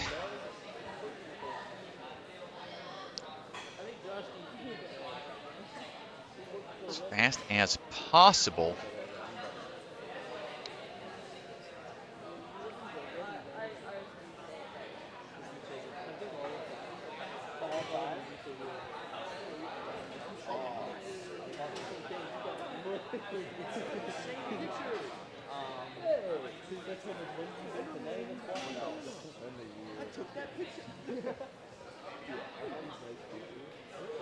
Just doing a quick refresh of the scoring system. And here we go, folks. Mr. Bellion getting the crowd hype for our final runner of the day. Qualifier number 4 here at Rock Solid. Ready to close out the night. And don't mind the score at the bottom of your screen. Addie Herman's run will be updated in a bit. Emma working her way through right now. Have to try to get past those floating monkey bars, or at least to them quickly. And in.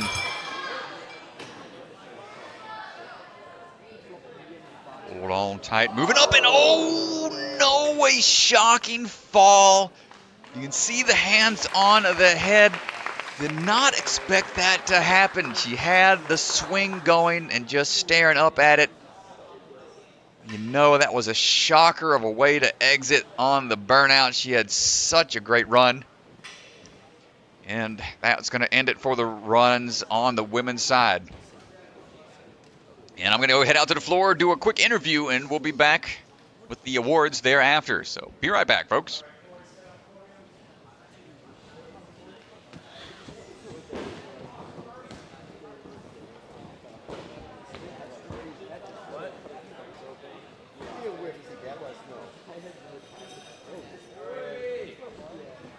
Pardon me. Yeah, gonna do a quick one. Addie! Addie! Can I steal you for a second? We're good over here. Woo! Great job. Awesome work, man. Awesome work out there. So you took away first place in the burnout. How you feeling right now after a run like that? Feeling really good. I've been working burnout a lot more because it wasn't my strongest last season and stuff, so feels good that it's paying off now.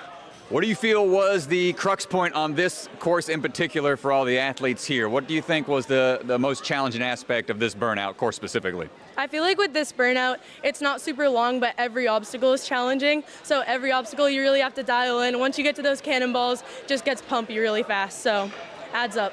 Yeah, I noticed how you were quick to get through the cannonballs. I was talking about it in the booth. Just something about that forearm technique is just so draining. So smart on you to get through that one quickly. And where we're going to see you next? What's up next for Addie Herman? I'll be at Jungle Gym NSC. I'm super excited. Hey, I know everybody's hyped about Jungle Gym. The Bergstrom's down there. It's going to be a good time. So congrats again on an amazing weekend. Thank you so much. Thank you, guys. All right, folks. Tune in. We'll be right back, folks. We're getting the podiums set up right there, and we'll have the awards here in just a second. Farewell. I'll put this right over here. Right next to you, Hunter. Oh, we got medals. All right, I got to go get the scores and whatnot.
All right, everybody!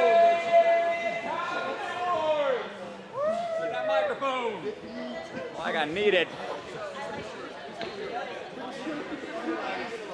Okay, everybody gather around, gather around. We got an actual microphone. We're going to just do it right here. If you want to get your awards, come on over. Gather around. That's fine. That's probably one right here. Hold them both. That's going to the broadcast and it's going out. that's picking up. I know. It's right there. You can hear me. Okay. You're good? Yeah. All right, folks. Stand by.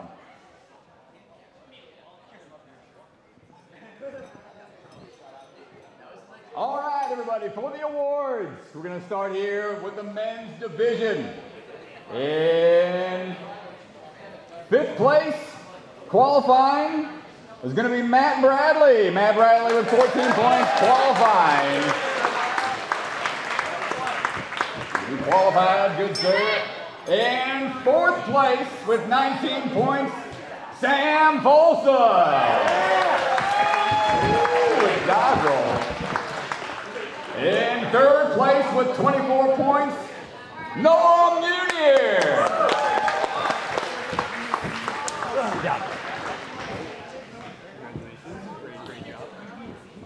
In 2nd place with 26 points, Jackson Airlock.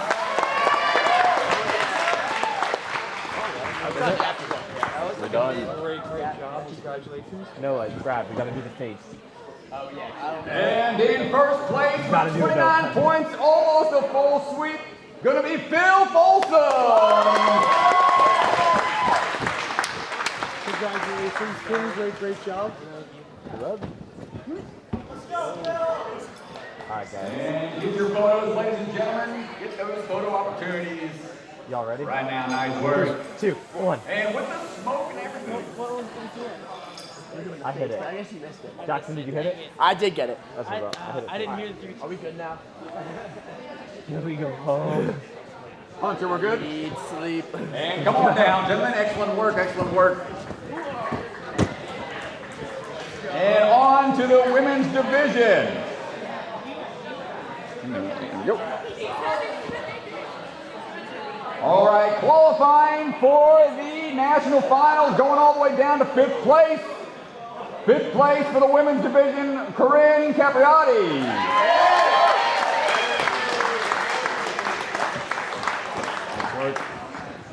And in 4th place with 19 points, Emma Pereira.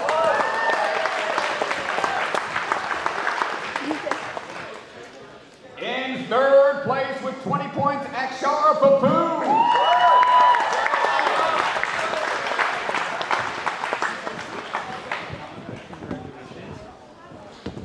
In 2nd place with 22 points, Lila Nathanson.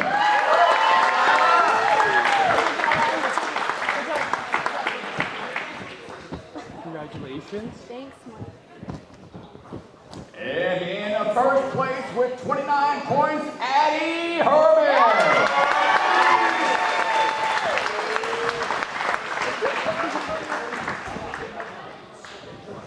Congratulations. Oh, yes. And get your photo ops right now, ladies and gentlemen. Here's your top performers in the women's division. Oh my God. Wait, can we do one without the hats? Photo without the hats, go ahead. Quick photo op without the hats.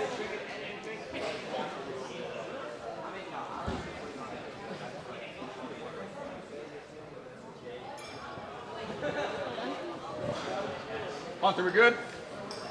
And that'll do it for the award ceremony. Thank you so much, ladies and gentlemen, for coming out. And hats off to the Rock Solid crew. I want to give a big shout out to the Rock Solid family for putting on a great event. Efficient on the resets, no missed resets. Everything looks spot on with the performance here. Great job, up all night, putting in the work. So give it up for the crew here at Rock Solid. With that said, I want to give Ken the final word for this event. Thank you, everybody, for coming out. Thank you, Chris, Ryan, Hunter, and substitute Ethan, which would be Mike Bellion, who, so I want to give, let's see, Mike, Caleb, Josh, and Brett designed these courses. So I give them a big hand. Let's hear it for those guys. And I know no one wants redemption time, right? Kidding. All right, so redemption time, we're going to be going until about 9:30. We got about 35 minutes. Please don't move anything. If you want something moved or you feel like you need something moved, ask one of the staff. Thank you so much for coming. Take care. Thanks, brother. Thanks, sir.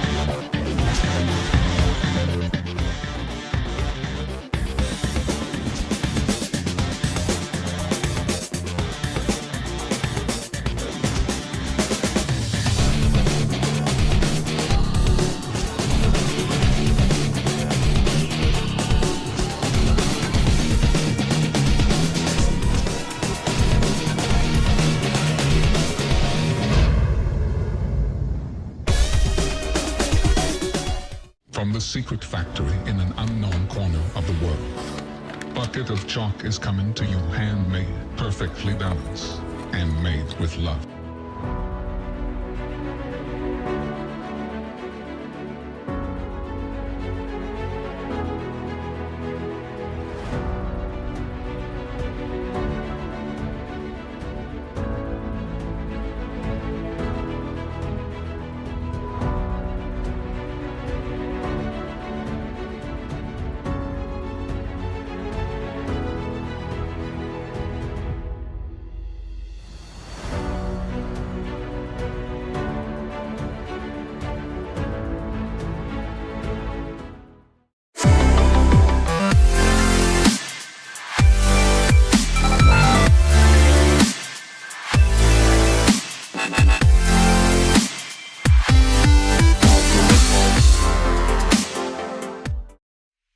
Ninja Sport Championship is brought to you by Ninja Master, because scoring your competition shouldn't be an obstacle. It's a Labor Family Restaurant, supporters of the Ronald McDonald House, helping children and families in need. Consider donating today. Biagi Bros, a full-service logistics company with 3PL and supply chain solutions nationwide. Silent Ninja, custom ninja holds for your gym or backyard. Remember, the K is silent. DGS Ninja, the obstacle supplier with product lines designed by some of the best ninjas in the world. Ocean Needs Everyone, the nonprofit organization dedicated to helping save our oceans. Stronghold Ninja, providing holds to level up your ninja training with the classic line, elite line, and more. And Bucket of Chalk, our official chalk sponsor. Reach into the bucket and grab some chalk today. Ocean Needs Everyone is celebrating 5 years of saving the oceans. My name's Enzo, and through Ocean Needs Everyone, I help save the ocean by doing beach cleanups, CO and mangrove plantings, making art about recycled plastic, and making films regarding the ocean's health. How can you help save the oceans at home? Well, even if you don't live near an ocean, trash can end up in there eventually, so cut down on your use of single-use plastics. If you see trash on the roads or beaches, make sure to pick it up. Use less gas-powered vehicles, fish responsibly, and help support local organizations. I started my organization when I was 12 years old because I wanted to make a difference. So remember, you're never too young to follow your dreams and make a change. Let's all save our oceans together, one piece of trash at a time. Yo, what's up? It's Electric Enzo, and I'm here to tell you guys why you should subscribe to my YouTube channel. If you love Ninja Warrior, you will absolutely love the Electric Enzo YouTube. I post new Ninja Warrior themed videos every week, along with a new short every single day. These videos span from Ninja Warrior game shows, to challenges with Ninja Warrior champions, to learning new skills and flips. This channel is built for the Ninja Warrior superfan of all ages, so go hit subscribe today for some electric content.